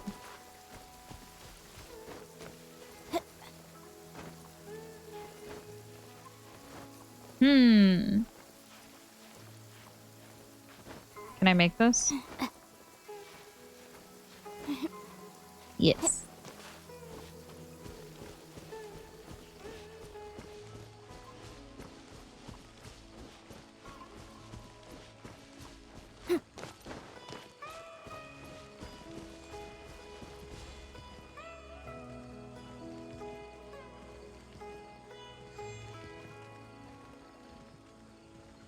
What is that noise?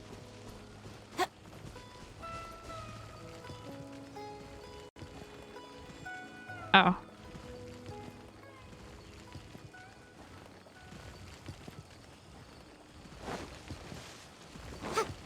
What is that?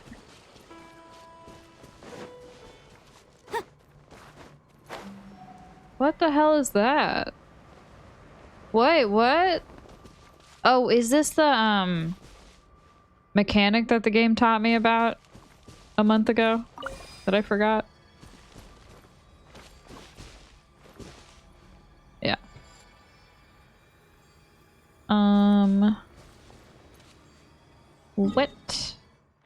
What am I doing?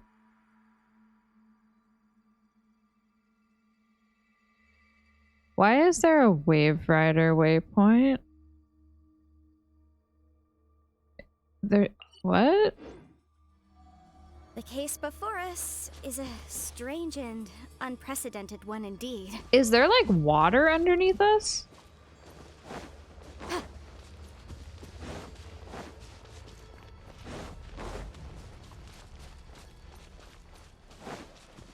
Is there like some underground waterway?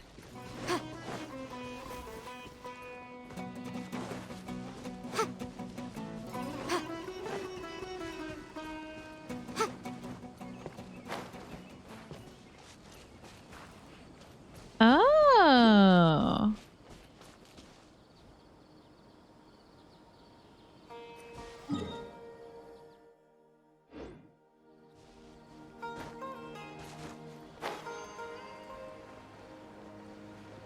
Maybe?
No, we don't need to fight. Let's appraise the value on this. I promise you, we do not need to fight.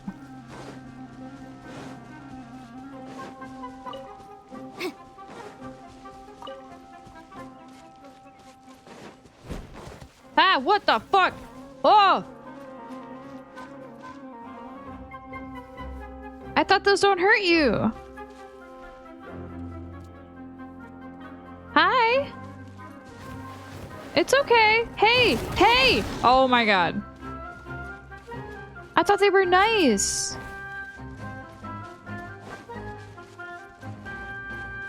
They're kind of cute though. Please. Please.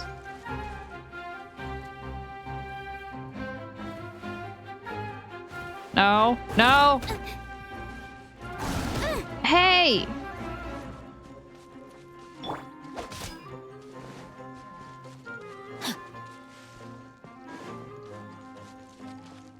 I'm watching you.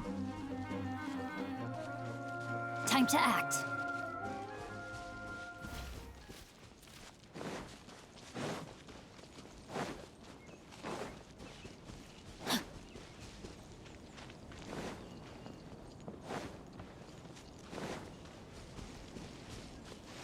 Look at this dude's hat.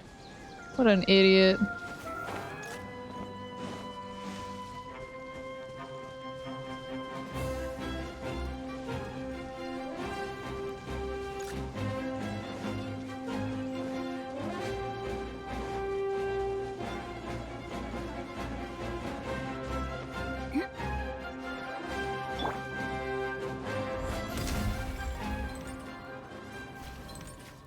Please.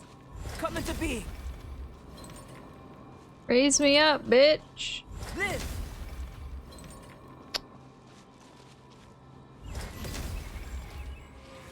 Thanks.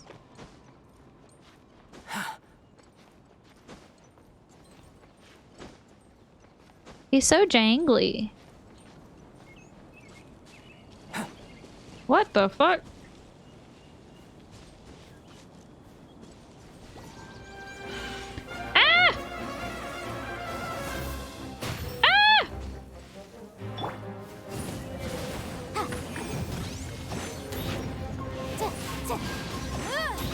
Yo, can we just hang out? Come into being. Moments of birth. Incinerate!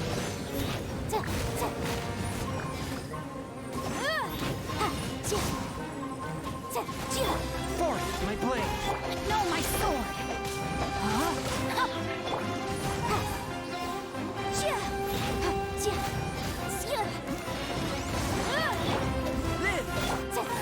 Time for your arraignment!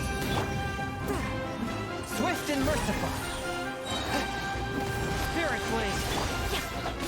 Witness the power of the boom!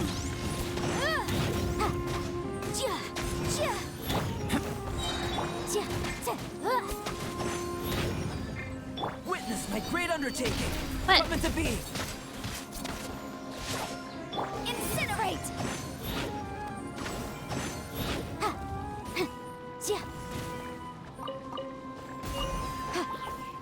Motion to compel!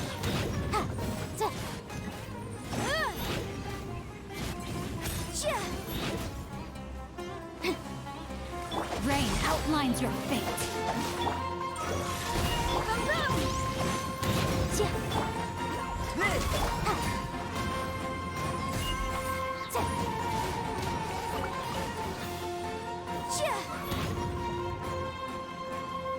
I'm sick of this fight.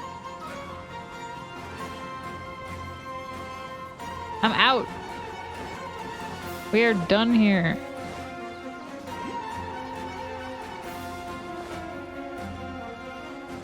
Ah!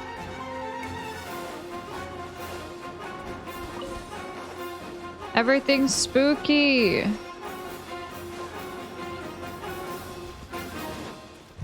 Like a lamb to the slaughter. That's close enough. Feeling lucky today? No, I'm not.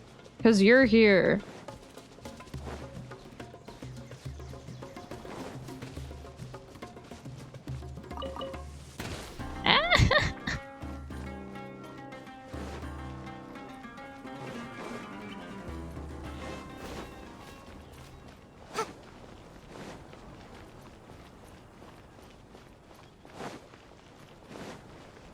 Hi.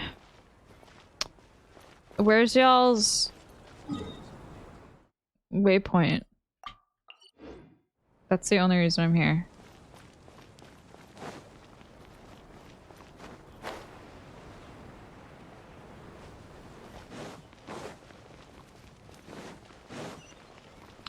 Thank you. Yoink.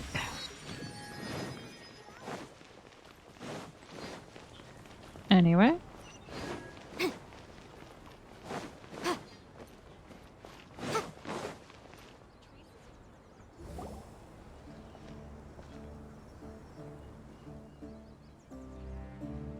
We finally made it to Caravan Rebot.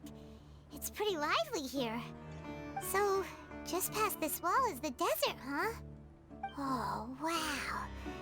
Paimon remembers hearing people call this the Wall of Samiel. It's made to block sandstorms from the outside.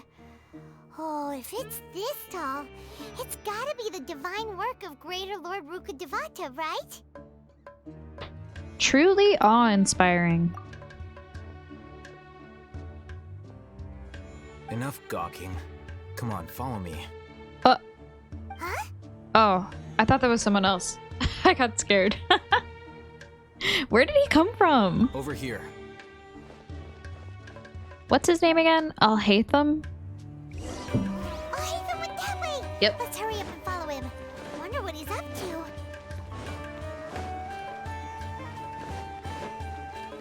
What is your deal, sir? And why do you look like you're from a sci-fi game? He looks like he's from space. Like they put him in the wrong game. What the? Where did she go? Were people looking for me? How did we lose them? They were just here a second ago. More Aramite mercenaries? Who are they working for this time? Anyway, Traveler, it seems like we were being followed again. You were too careless. You should have noticed those hopeless amateurs trailing you a long time ago. Thanks, Alhaitham.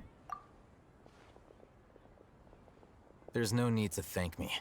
I've never cared to keep track of personal favors. Oh, I was being All I sarcastic. did was correct a mistake I happened to come across. But I guess It's a maybe the habit I Traveler developed at wasn't. the academia. You really gave Paimon a scare, Alhaitham. We never thought we'd run into you here. Last time we met at Port Ormos, didn't you say you were going back to the academia? Wait, don't tell Paimon that you're here to take us back on their orders. Oh, so you've already landed yourselves on the academia's hit list. I can't say that I didn't expect it. However, had I wished to turn you over to the academia, don't you think you'd already be the Eremites' honored guests by now? Oh, right. You do have a point. Did you participate in the Sage's big project? I have no interest in running errands for that project. As a scholar, I've always belonged to the camp that promotes researcher autonomy. And these days, you're more fascinating than anything the Sages can offer. So you were actually looking for me? Not quite. To tell you the truth, I'm still investigating the Divine Knowledge Capsule. Unfortunately, I've run into some difficulties. Everyone says the capsule originated in the desert and was eventually moved to Port Ormos. If I am to get to the bottom of this, I must understand how the capsule first came to be. Which brings me back to you, and why you're so interesting. The leader of Ain al-Ahmar used the Divine Knowledge Capsule right in front of you, and upon seeing him, your expression became perplexed, and you were lost in thought for quite some time. To have that kind of reaction, I think you must have realized something. Are you interested at all in sharing what you've been hiding from me? It must be because I was so shocked to hear those words again. World forget me. Alhaitham, you really have a ridiculous eye for detail. What kind of person even notices or remembers stuff like that? The situation is a little complicated. So that's your answer. Well, I do work for the academia after all. So considering that, It is indeed wise to keep your cards close to your chest. I like his titty But that window. does prove you do have some undisclosed information about the Divine Knowledge Capsule. Am I right? No matter. Rather than simply learning the answers from you, I'd still prefer to investigate on my own. Speaking of, you two are also headed to the desert? That's right! We have the same plan as you! But we don't really have any concrete goals at the moment. Then I'd suggest starting with Aru Village. It's the largest settlement in the desert, so it'll probably have more resources and intel than anywhere else. Well, would you like to head there together? Sounds good. It's always better to travel with someone you know. Let's go!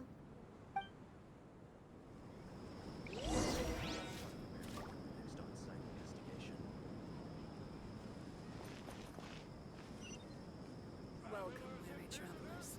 All who seek rest will find it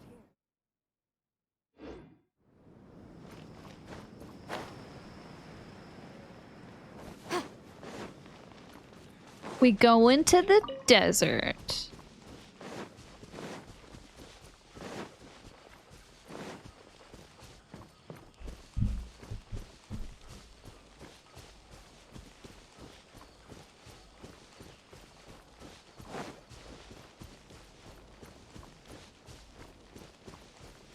Oh, it's like not that far.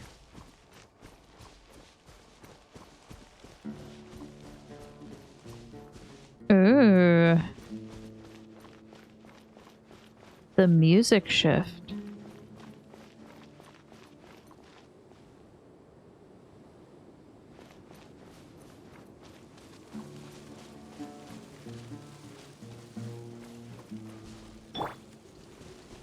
Well, it's a little guy. Are you gonna attack me? Hi. Oh, yep, okay.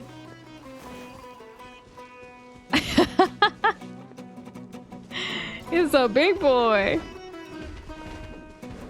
Not very good at turning. Wait, that's really funny.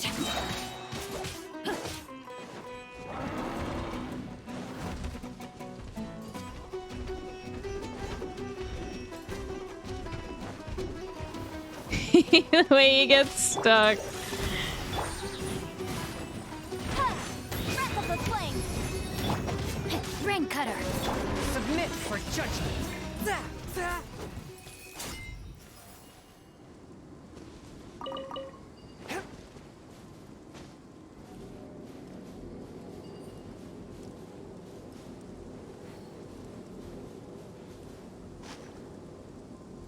What the? Oh.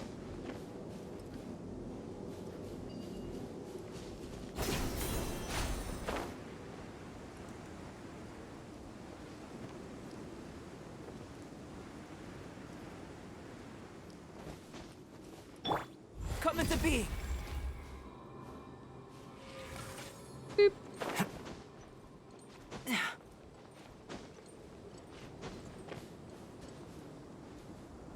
What are those? Are those just birds?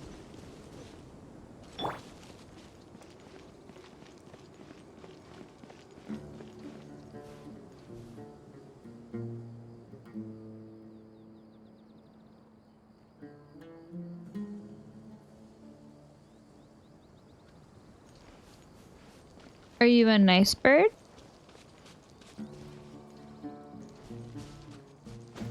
Hello. Oh, okay.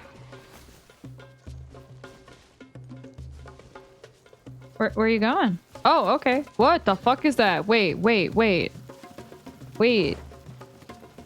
What? Look at him run. Wait, they're so funny.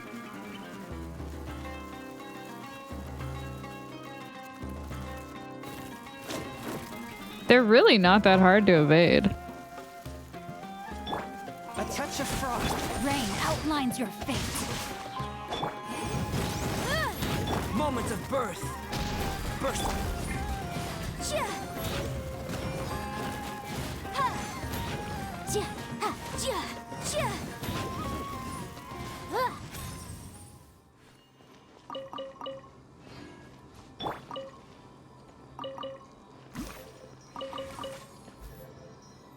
Okay.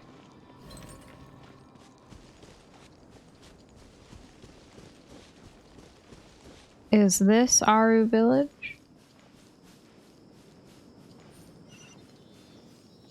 Hey, bud. I thought that cactus had a little hat.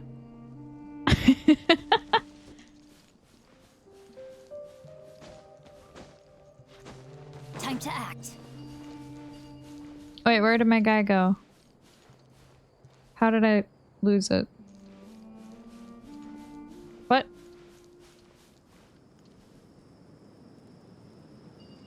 Oh.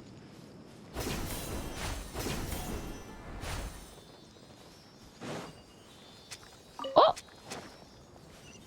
Wait, what was that called? A quicksand unagi? That's cute.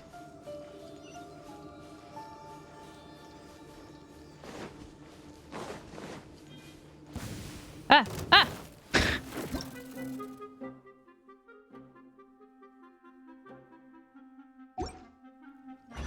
Time to act. Excellent. Bye.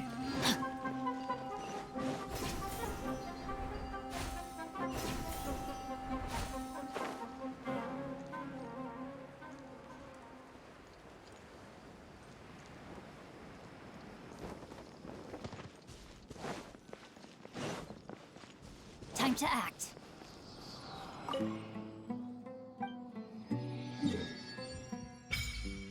Oh, it's so big.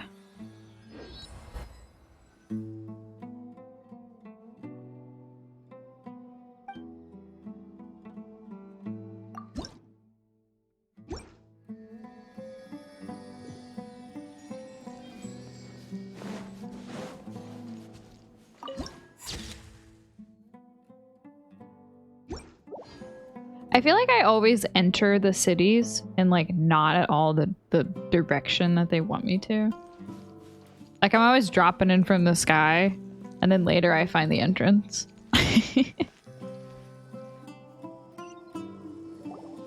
Before us lies Aru Village, the safe haven of the desert folk. Whoa, this landscape is really something else. What a cool place! Let's go check it out!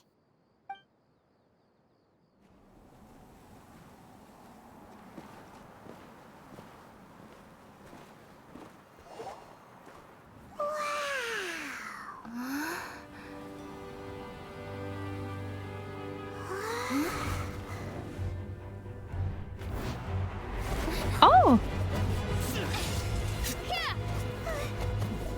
You!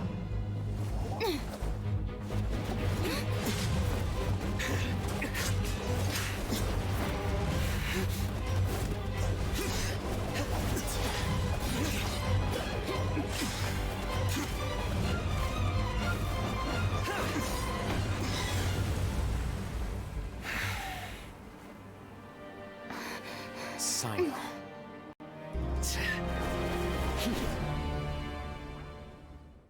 Unless my memory fails me, we have barely spoken 2 words to each other before now at the Academia. Would you care to enlighten me as to when and how I invited the General Mahamatra's wrath? Oh, Hatham.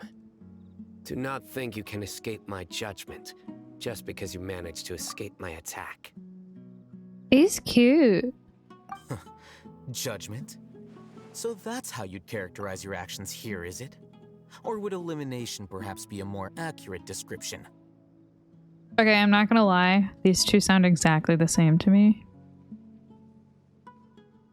Like, I'll hate them started talking and I was like, oh, is this the new guy? They kind of sound the same to me. Had I used my full strength, not even this traveler would have been able to stop me. Okay, okay. Though styled like an assassination, I sought only to ensure that my target would be unable to flee or resist. Standard practice for the Matra. Okay, he's got like a graveliness. Seems to me more like your own personal touch. Who is that, Alhaitham? Did you call him General Mahamatra? Yes. General Mahamatra Sino. head of all the Matra at the Academia. He's a formidable hunter, and the ultimate nightmare for any who have committed academic crimes. You seem to have placed a lot of trust in Alhaitham, to the point of blocking an attack for him. If I were you, I'd never choose to side with him. I wouldn't believe a single word that comes out of his mouth. I have been pursuing this scribe for a long time. I urge you, stand back and do not seek to defend him any longer. Otherwise, there will be consequences. I don't trust him as much as you seem to think. Damn. Has Alhaitham done something wrong? Paimon doesn't think he's as bad as you've made him out to be. I won't waste my breath explaining things. Alhaitham, I saw it during our fight. Take it out. The divine knowledge capsule you're hiding on your person. Unless you want me to retrieve it for myself. Very perceptive of you. Nothing escapes a Matra's senses. Wait, the divine knowledge capsule? Didn't it fall into the Matra's hands in Port Ormos? So you did lie to us. No wonder you speak with such confidence, Sino. But I must admit, I'm very curious. What does this capsule mean to you? And why, as General Mahamatra of the Academia, are you all alone in the desert? As far as I'm aware, the other Matra have been speculating about your disappearance. Have you been given a mission that's, let's say, morally dubious? If I was the real target of your mission, what was stopping you from simply using your authority and resources to judge me within the walls of the Academia? Is it a mission from the sages? I should have known you'd be difficult to deal with. You two? Ugh! What you would do, Traveler? Paimon feels like we can't trust either of them. Well, look at you two, acting all tough and self-righteous over there. Wait, Dia?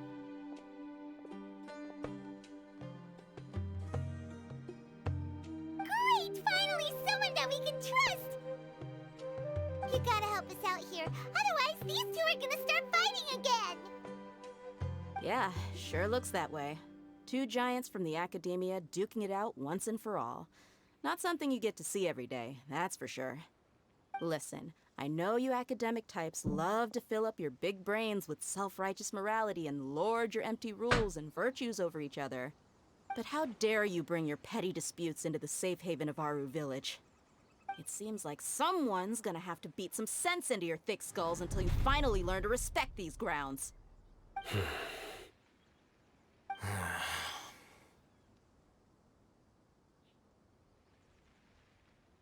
Neither of them can afford to be distracted by Dia. Hey, did either of you hear a word I just said?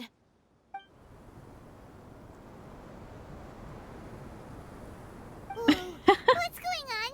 The wind's so strong! Is this a sandstorm? Paimon's gonna get blown away! Another sandstorm? What's up with these recently? Hey! All of you, over here, quickly! We have to take cover. Who? Someone's calling for us! Oh, this wind is too strong! Let's get over there! That sounded like Candace. Come on, you two. Jeez, are all of you Academia folks such hard work? Move it! All right, stop yelling.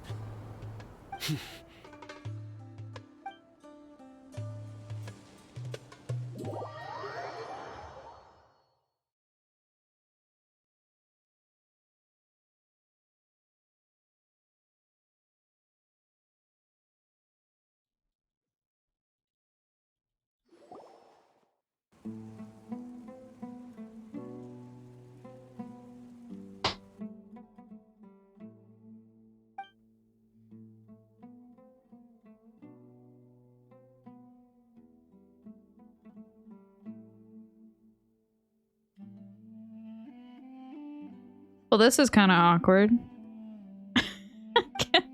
Can we have a fucking conversation, y'all? Hey. Well, this is pretty awkward. Hey, wanna play sardines with 3 people who wanna tear each other limb from limb? Sure, why not? Sounds fun. The air is so thick and heavy. Paimon can hardly keep floating anymore. My sincere apologies, everyone. This is the home of our village chief. I will have to ask you to make do with this small room until the sandstorm dies down. Please, let me introduce myself. I am Candace, protector of Aru Village. Our savior has come at last! Nice to meet you, Candace. The name's Paimon. Thank you so much for helping us. You have my gratitude. There's no need to thank me. It's only right to help each other when the weather gets rough. She's cute. Wow, she's so gentle and caring, like a nice older sister. Unlike those guys over there. Why are her eyes All right. fucked up? Now that we're all better acquainted, we should return to the topic at hand. Also, why is As her... a guardian charged with the responsibility to protect my fellow villagers from harm, I was observing your conflict from afar, even before the sandstorm started. Why is her name Candace? And now that you have set foot within our village itself, it is all the more my responsibility to make absolutely sure that you pose no threat whatsoever to us. So please, have an honest and sincere conversation with one another, and put your hostile feelings to rest.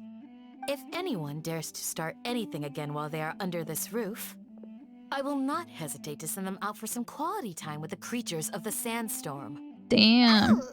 Oh, on second thought, Paimon may have misjudged Candace's character. And that goes for you too, Miss Dia. Do I make myself clear? All right, we got it, Candace. That's what I like to hear. So, which of you will begin? I was supposed to be a mediator, but I might have gotten a little too involved just now. Anyway, one of those two should probably start talking. Wait, that was you trying to be a mediator? I have nothing to hide, so there's no shame in explaining myself.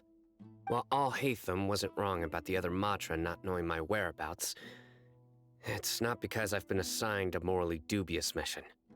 Rather, I've chosen to exile myself. Huh? Exile yourself?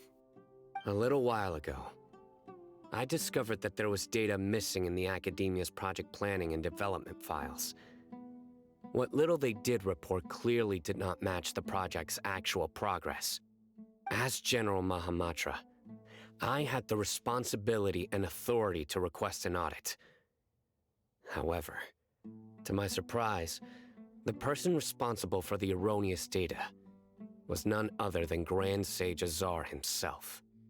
I tried to investigate the issue myself before submitting a formal audit request, but I soon found that all leads and potential pieces of incriminating evidence were carefully concealed from me. I began to realize that they were cautious of me from the very beginning. Unsurprisingly, the Grand Sage rejected my audit request as soon as the submission reached his desk. He even said to me, "The power of the General Mahamatra is granted by the sages. You have no right to judge us." So they really are up to no good. I realized then that to the Grand Sage, the Matra are nothing more than tools for the sages to assert and maintain their control over knowledge. The vows that we took, the principles that we strive to uphold, they are meaningless to the academia of today.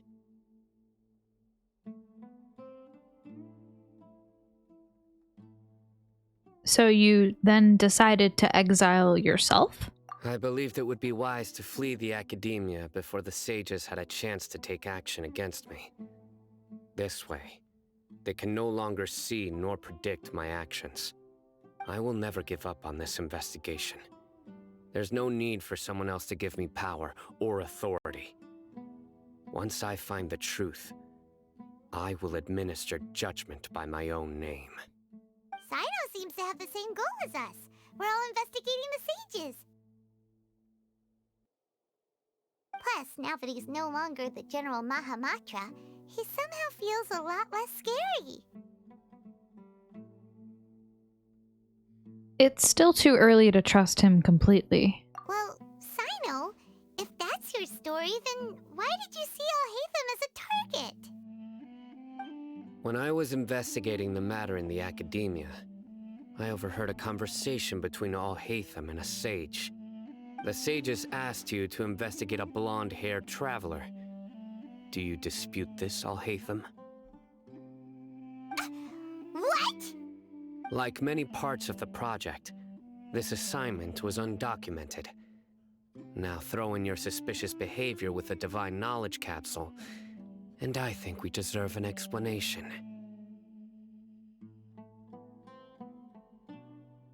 The sages were watching me from the very beginning. Yes. I was indeed tasked with investigating the traveler. Alhaitham! After all, the promised reward was so great that hardly any scholar could have refused. The sage told me, once you've completed this assignment, I can give you a glimpse of divine knowledge. A most enticing offer. Unfortunately, those academics don't know me at all. Their words contained one key piece of information, namely that divine knowledge indeed exists. That gave me all I needed to know. From my perspective, the sages are far from trustworthy. Think about it. Isn't it a little strange they're so willing to share divine knowledge with anyone, even as a reward? So, I began my own investigation following the lead of the divine knowledge capsule. In the end, I realized my wisdom in committing to this rather than collaborating with the sages. Had I been less guarded, I probably would have ended up like that Ain al-Ahmar mercenary, incapable of remaining sane for long enough to hold a conversation. You mean that the sages originally planned to dispose of you, using one of those capsules that drive people insane? Yikes. What about your encounter with me? I'd already given up on the assignment by then. I only told the academia I was waiting in Port Ormos for you to appear so they wouldn't suspect anything. I don't fully believe It you. was quite a surprise when I encountered my erstwhile target while investigating the divine knowledge capsule. Criminals do love to talk about coincidences. Even though I ran into the traveler by chance, I had no intention of providing assistance to the academia. Also, you should remember, you were the ones who decided to follow me and strike up a conversation after I left that tavern. Okay, fine. Isn't... Now that you mention it, things did go like that. That's true. Alhaitham helped us out at Caravan Rebat as well. Maybe he's telling the truth. I'm willing to apologize, if that's worth anything to you. I took the divine knowledge capsule behind your back because I judged its existence to be a significant risk. I felt that it would be best for no one to interact with it before it had been properly studied. After all, curiosity often proves to be the most dangerous thing in this land. You should be well aware, Scribe Alhaitham, that curiosity can also lead you to danger and suspicion. Answer me this. Did the sages share any information about their project with you? Have I not made myself clear? You and I are both distrusted by the academia. Do you really think they would tell me anything? Fine. Although you haven't completely proven your innocence, I won't regard you as an enemy, for now. As you wish. Good. I'm glad to see you two clearing up your misunderstandings. And now you, Dia. I believe it's your turn. Oh, sorry. Whatever the boys were talking about must have been so boring that I spaced out. My situation is pretty straightforward. My employer, Dunyarzad of the Homayani family, is friends with the Traveler and is currently recovering from her illness at home. I had nothing going on, so I decided to return to Aru Village for a visit. I was actually looking forward to a pretty exciting time getting back together with everyone here. But then I saw these two random guys in the middle of a pointless argument. It ticked me off, and things went downhill from there. Is that all? She literally just happened to be I here. will admit that definitely sounds like your style. In that case, welcome back, dear. That's more like it. I missed you all so much, Candace. Hello? Whoa! What was that sound? No need to worry. Now that you're no longer at each other's throats, please make yourselves at home. I'll take a quick trip outside to clear out some of those creatures in the sandstorm. Creatures? In the sandstorm? Are you sure you don't want some backup? Fighting in a sandstorm is not for the faint-hearted. Anyone without extensive training in these conditions is at a disadvantage. You needn't worry. Yeah, just leave him to Candace. Don't worry, she's as tough as they come.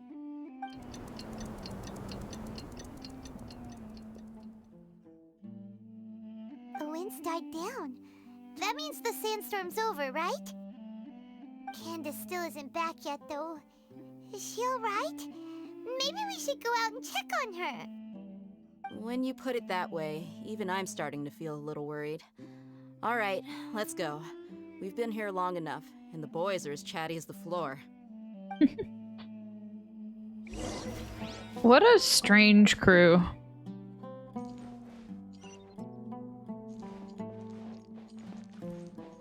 Body and mind.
Time to act.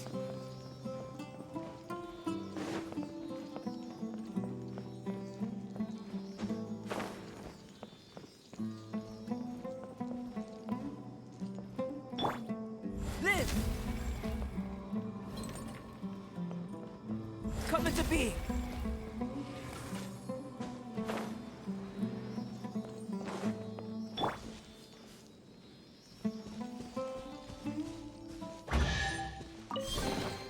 Excellent.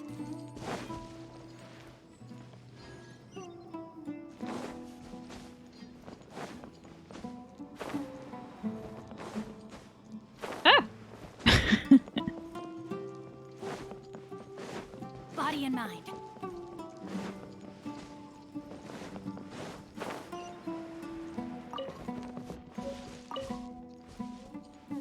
Red crest.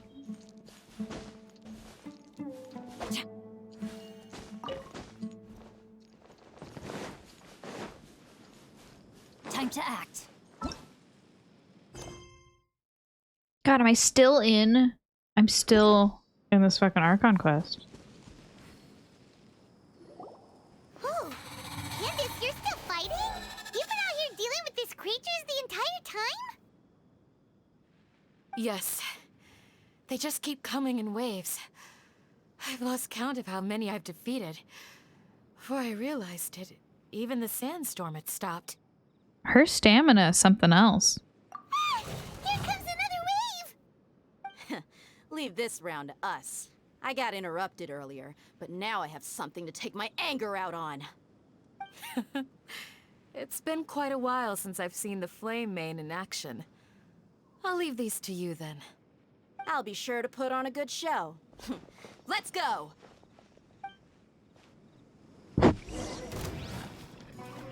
They're so cute. No, my sword! One with my book. Incinerate!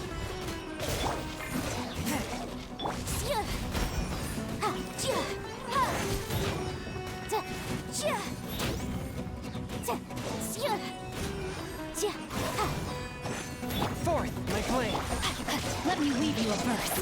Burst forth.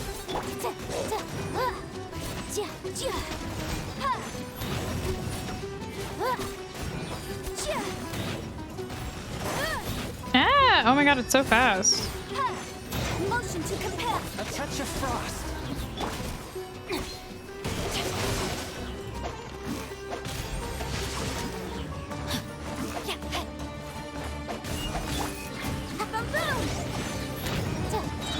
Live!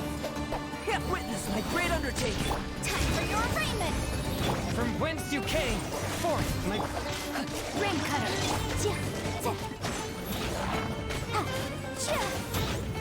Incinerate.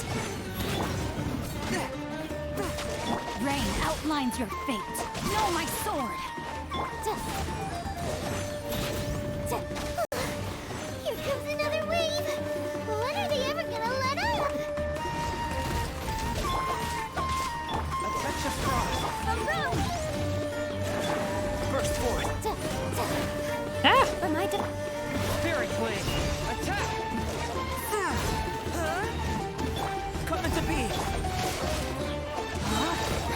Let me weave you up.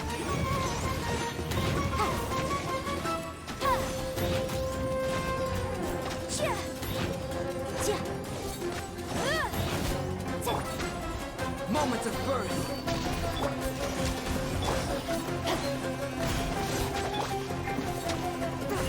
Incinerate! Breath of the flame!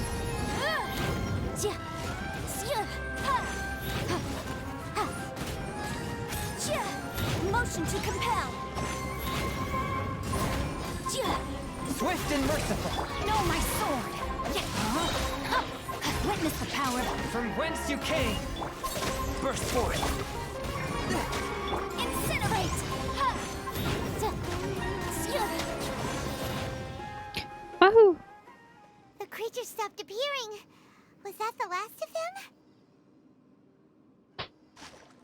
What we fought just now was probably the aftermath of the sandstorm. So we should be safe for the time being. Well fought, everyone. No injuries, I hope. Huh? Who are you? Ah, my apologies. I haven't had a chance to greet you yet. I had my hands full taking care of the village's elderly and children. I am the chief of Aru village. Everyone usually calls me Uncle Anpu. Sorry for all the trouble. Sir, I am also originally from the desert, but I have not been back for some time now. May I ask if such sandstorms are common? I can't say they've always been common, but recently the storms have become increasingly severe and frequent.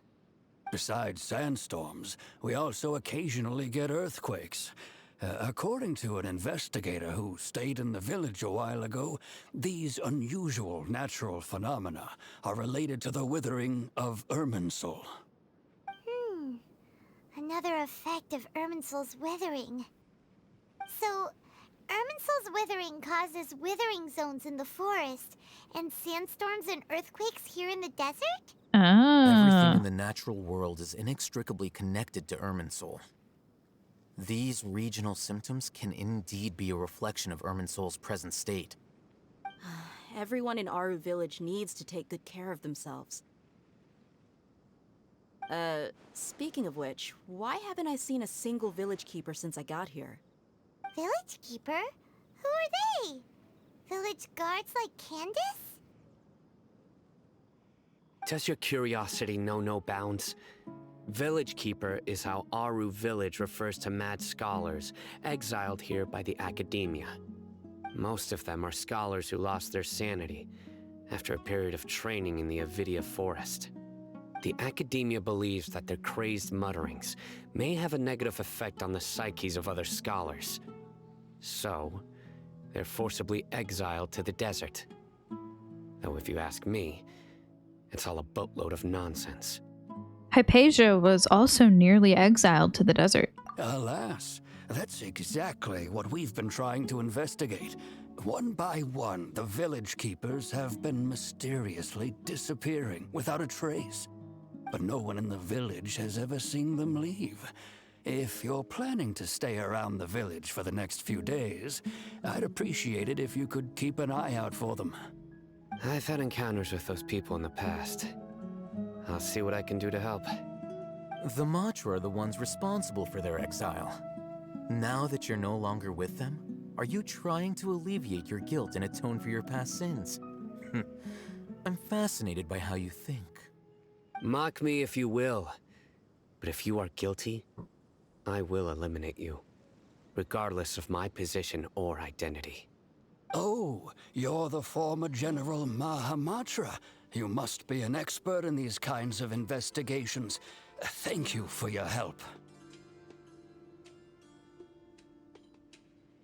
I'll help too. Is it because you're reminded of Hypatia? Oh, these poor scholars. First they lose their sanity, now this! We need to help get them back home, safe and sound. But, is it really a good idea to tag along with Sino? You seem like you really don't trust him. It'll be fine. Dia and the others are here. I'll be grateful for the assistance. No doubt you will do a better job than some of my former subordinates. Let's start by finding a spot to share what we know so far.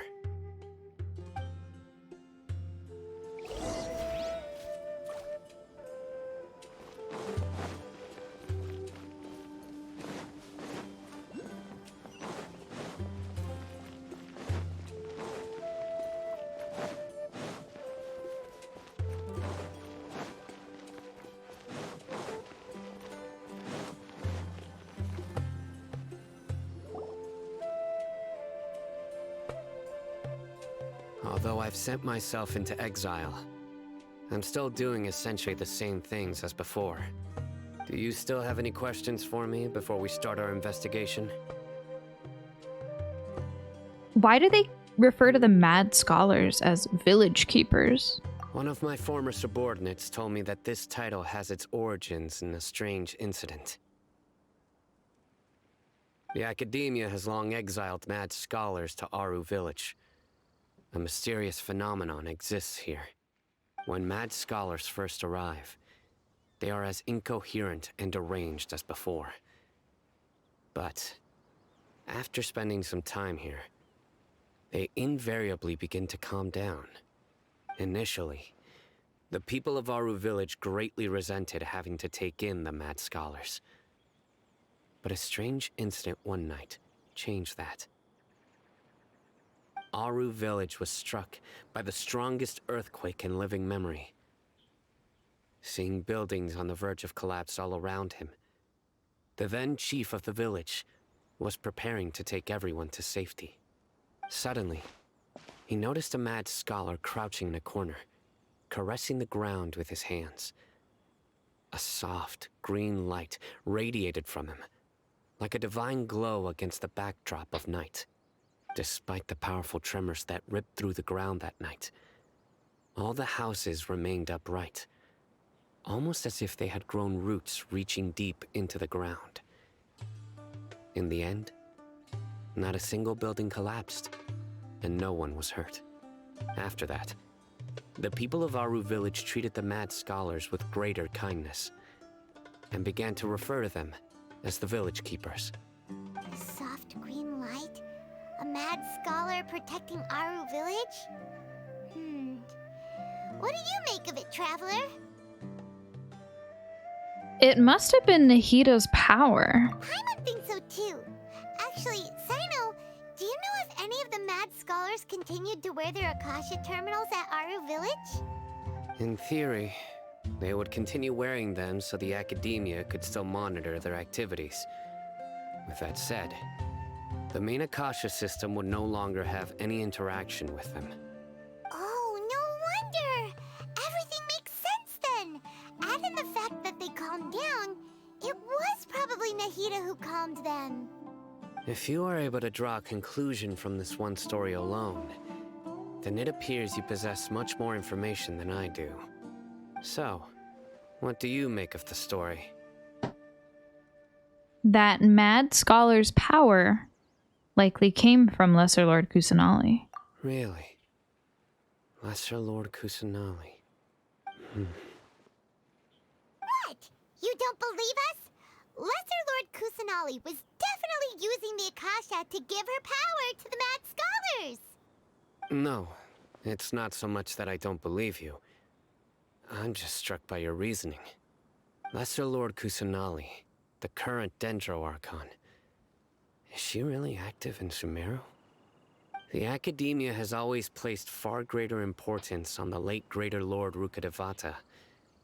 They've more or less ignored Lesser Lord Kusanali, and I've never had any reason to doubt their views. In addition, I've never heard any stories about Lesser Lord Kusanali and her deeds.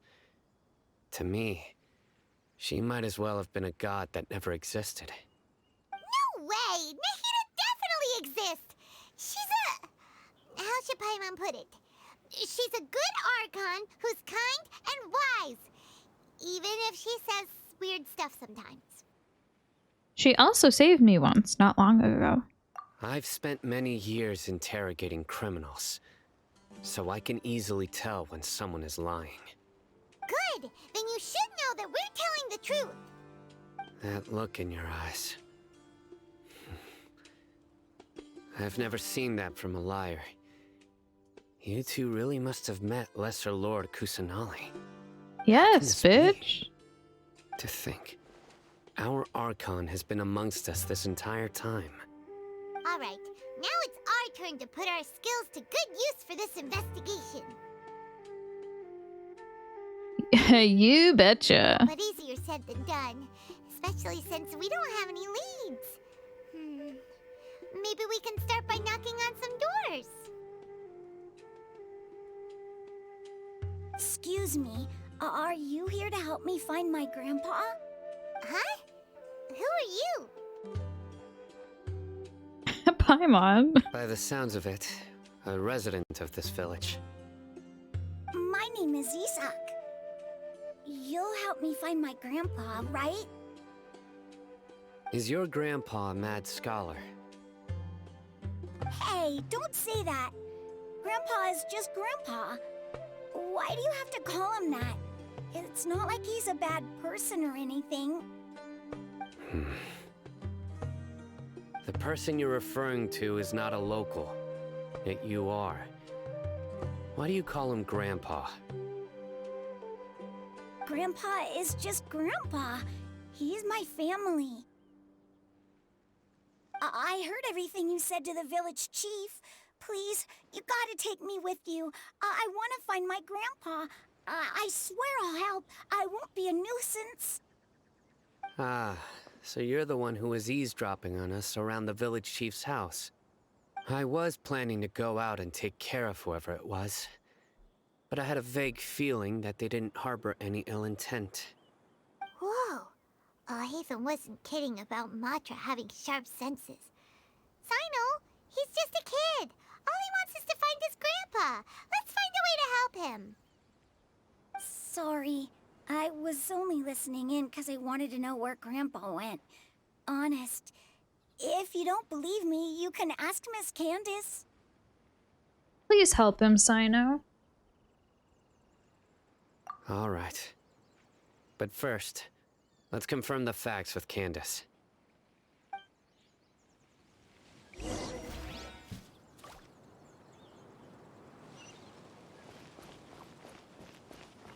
Hi, Turnip, what do you want?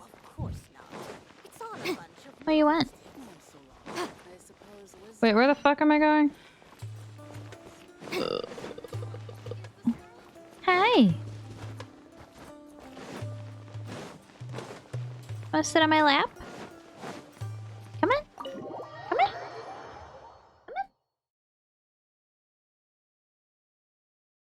Come on. Hi. Look at you. Sino is super vigilant. Is this what all the Matra are like? Ah, you're back already. Why are I just eyes wanted to like confirm that? something with you. Do you know a boy by the name of Isak? I had a feeling he'd go looking for you. Huh? You knew this would happen? Yes. Although he tried his best to stay hidden, I still noticed him eavesdropping outside the window. He really wants to get his grandfather back. Isak's parents were both Aramite mercenaries who rarely returned to the village after finding employment in the city. He was raised by his grandfather. Unfortunately, it was only a few years before his grandpa passed away. Isak was still very young at the time, so various families in the village took turns caring for him so he could survive. Later, an elderly mad scholar arrived at the village. Isak thought the scholar bore a striking resemblance to his grandfather, and thus often spied on the man. However, the scholar was unkempt in appearance and incoherent in speech. Although Isak referred to the man as his grandpa, he was afraid and didn't dare to approach him. One summer night, the oft mumbling and bumbling grandpa suddenly calmed down and seemed to become more lucid. He even noticed Isak hiding in the distance. So Grandpa walked up to Isak and patted him on the head. He even took Isak to the entrance of the village, where he patiently taught the boy the names of the stars, and accompanied Isak until he fell asleep. The next morning, Isak woke up and wanted to go find his grandpa again, only to realize his grandpa no longer recognized him. However, even so, Grandpa retained his calm expression. It's said that those who saw the scholar claimed he no longer appeared to be crazy, but appeared to be living in his own world, almost as if he were sleepwalking. Isak was thrilled that his grandpa was able to find peace, and would follow him all the time, asking him things like, "Grandpa, want me to take you somewhere fun?" Or, "Grandpa, could you tell me stories about the stars again?" All this somehow just makes Paimon feel really sad. It seems like they both deserve so much better. Perhaps. Nearly everyone who lives in the desert has some form of hardship or regret. But even so, we must still continue on with our lives. It's also my reason for fighting. I must continue to protect this land.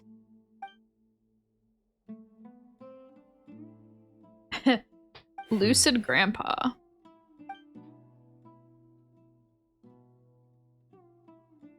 Maybe the people have always had a considerate god watching over them. Huh? What did you say, Sino? No, nothing. As long as Isak keeps his word and doesn't get in our way, we can take him along. Perhaps you are more compassionate than I gave you credit for. Please accept my thanks on Isak's behalf, Sino. Why does Sino sound so familiar?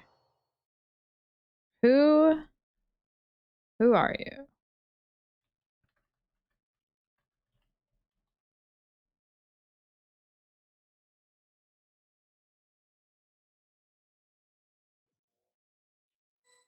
He's a YouTuber. Hey, Isak! Oh, it's you guys! We've cleared everything up. Let's go find your grandpa. Really? Wow! Thank you so much!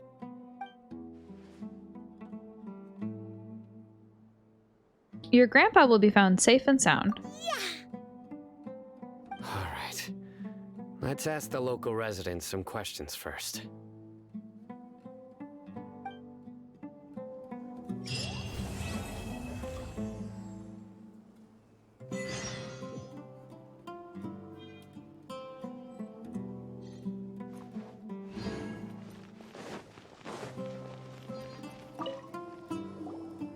Excuse me, did you happen to see where the missing scholars went?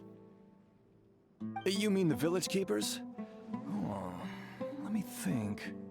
When I was eating dinner the other day, I saw one of them by the side of the road, muttering away and eating mushrooms and tree roots. They shouldn't go around eating that kind of stuff. Okay. Did you notice anything else? Anything else? No, I think that's all I have to tell you. Sorry.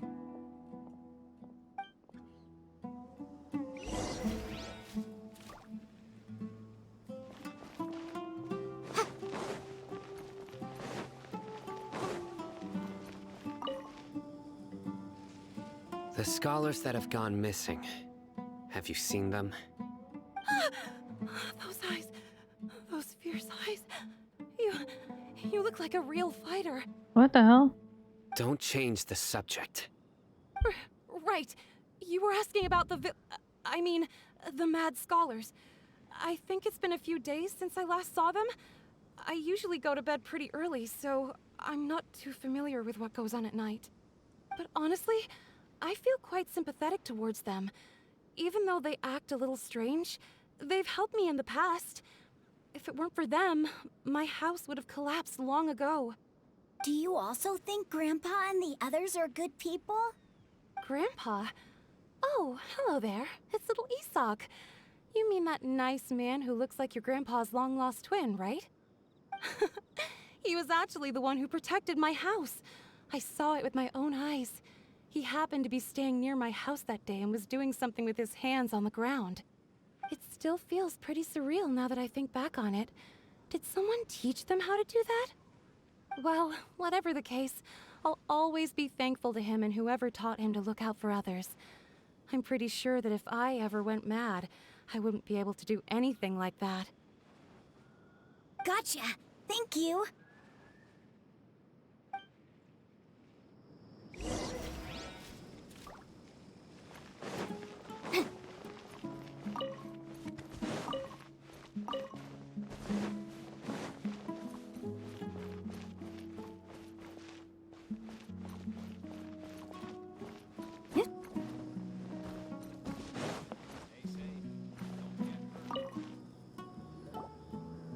Sir, have you seen my grandpa recently? You know, the one who likes to sit and space out near the village entrance. Oh, well, if it isn't Isak. Oh, your grandpa, huh? It's been a while. The last time I saw him, he was spacing out by the road as usual. I went and asked him if he'd like any of the food I had prepared, despite my wife's protests. Like many people, she's really quite terrified of them. And speaking of my wife, she's still always complaining about how I don't make enough mora.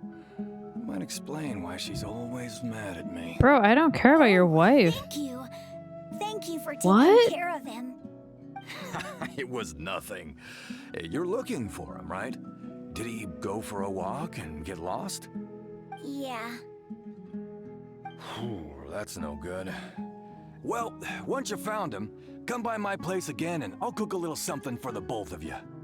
I've known you since you were very young, so as far as I'm concerned, you're family. Please feel free to come by anytime. Wow, what a nice guy. Okay, thank you, sir. Huh? What's wrong, Sino? Did something happen? Don't say anything for now. Isak, stay here. Let's head over there. Stay quiet as you move.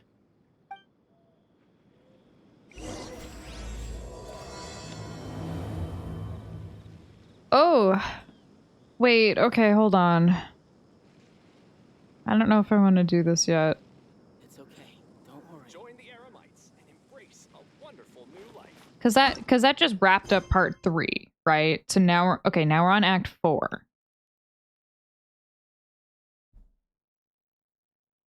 Yeah, I think I'm done. It took me like 3 hours. Thank you. And sorry.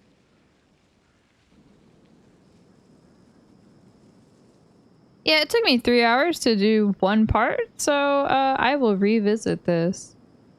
Maybe either this weekend or next week. Not sure yet. Yeah.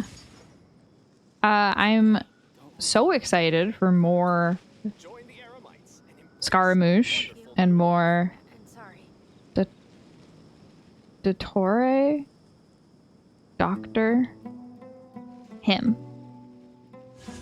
Very excited.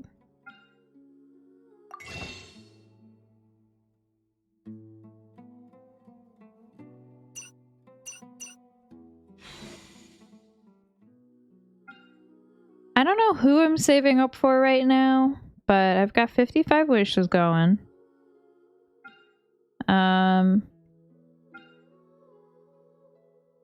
Yeah. I have a good feeling about the rate at which I am accumulating wishes. I will keep playing. Hopefully there will be a new boy for me soon. Okay. Bye-bye.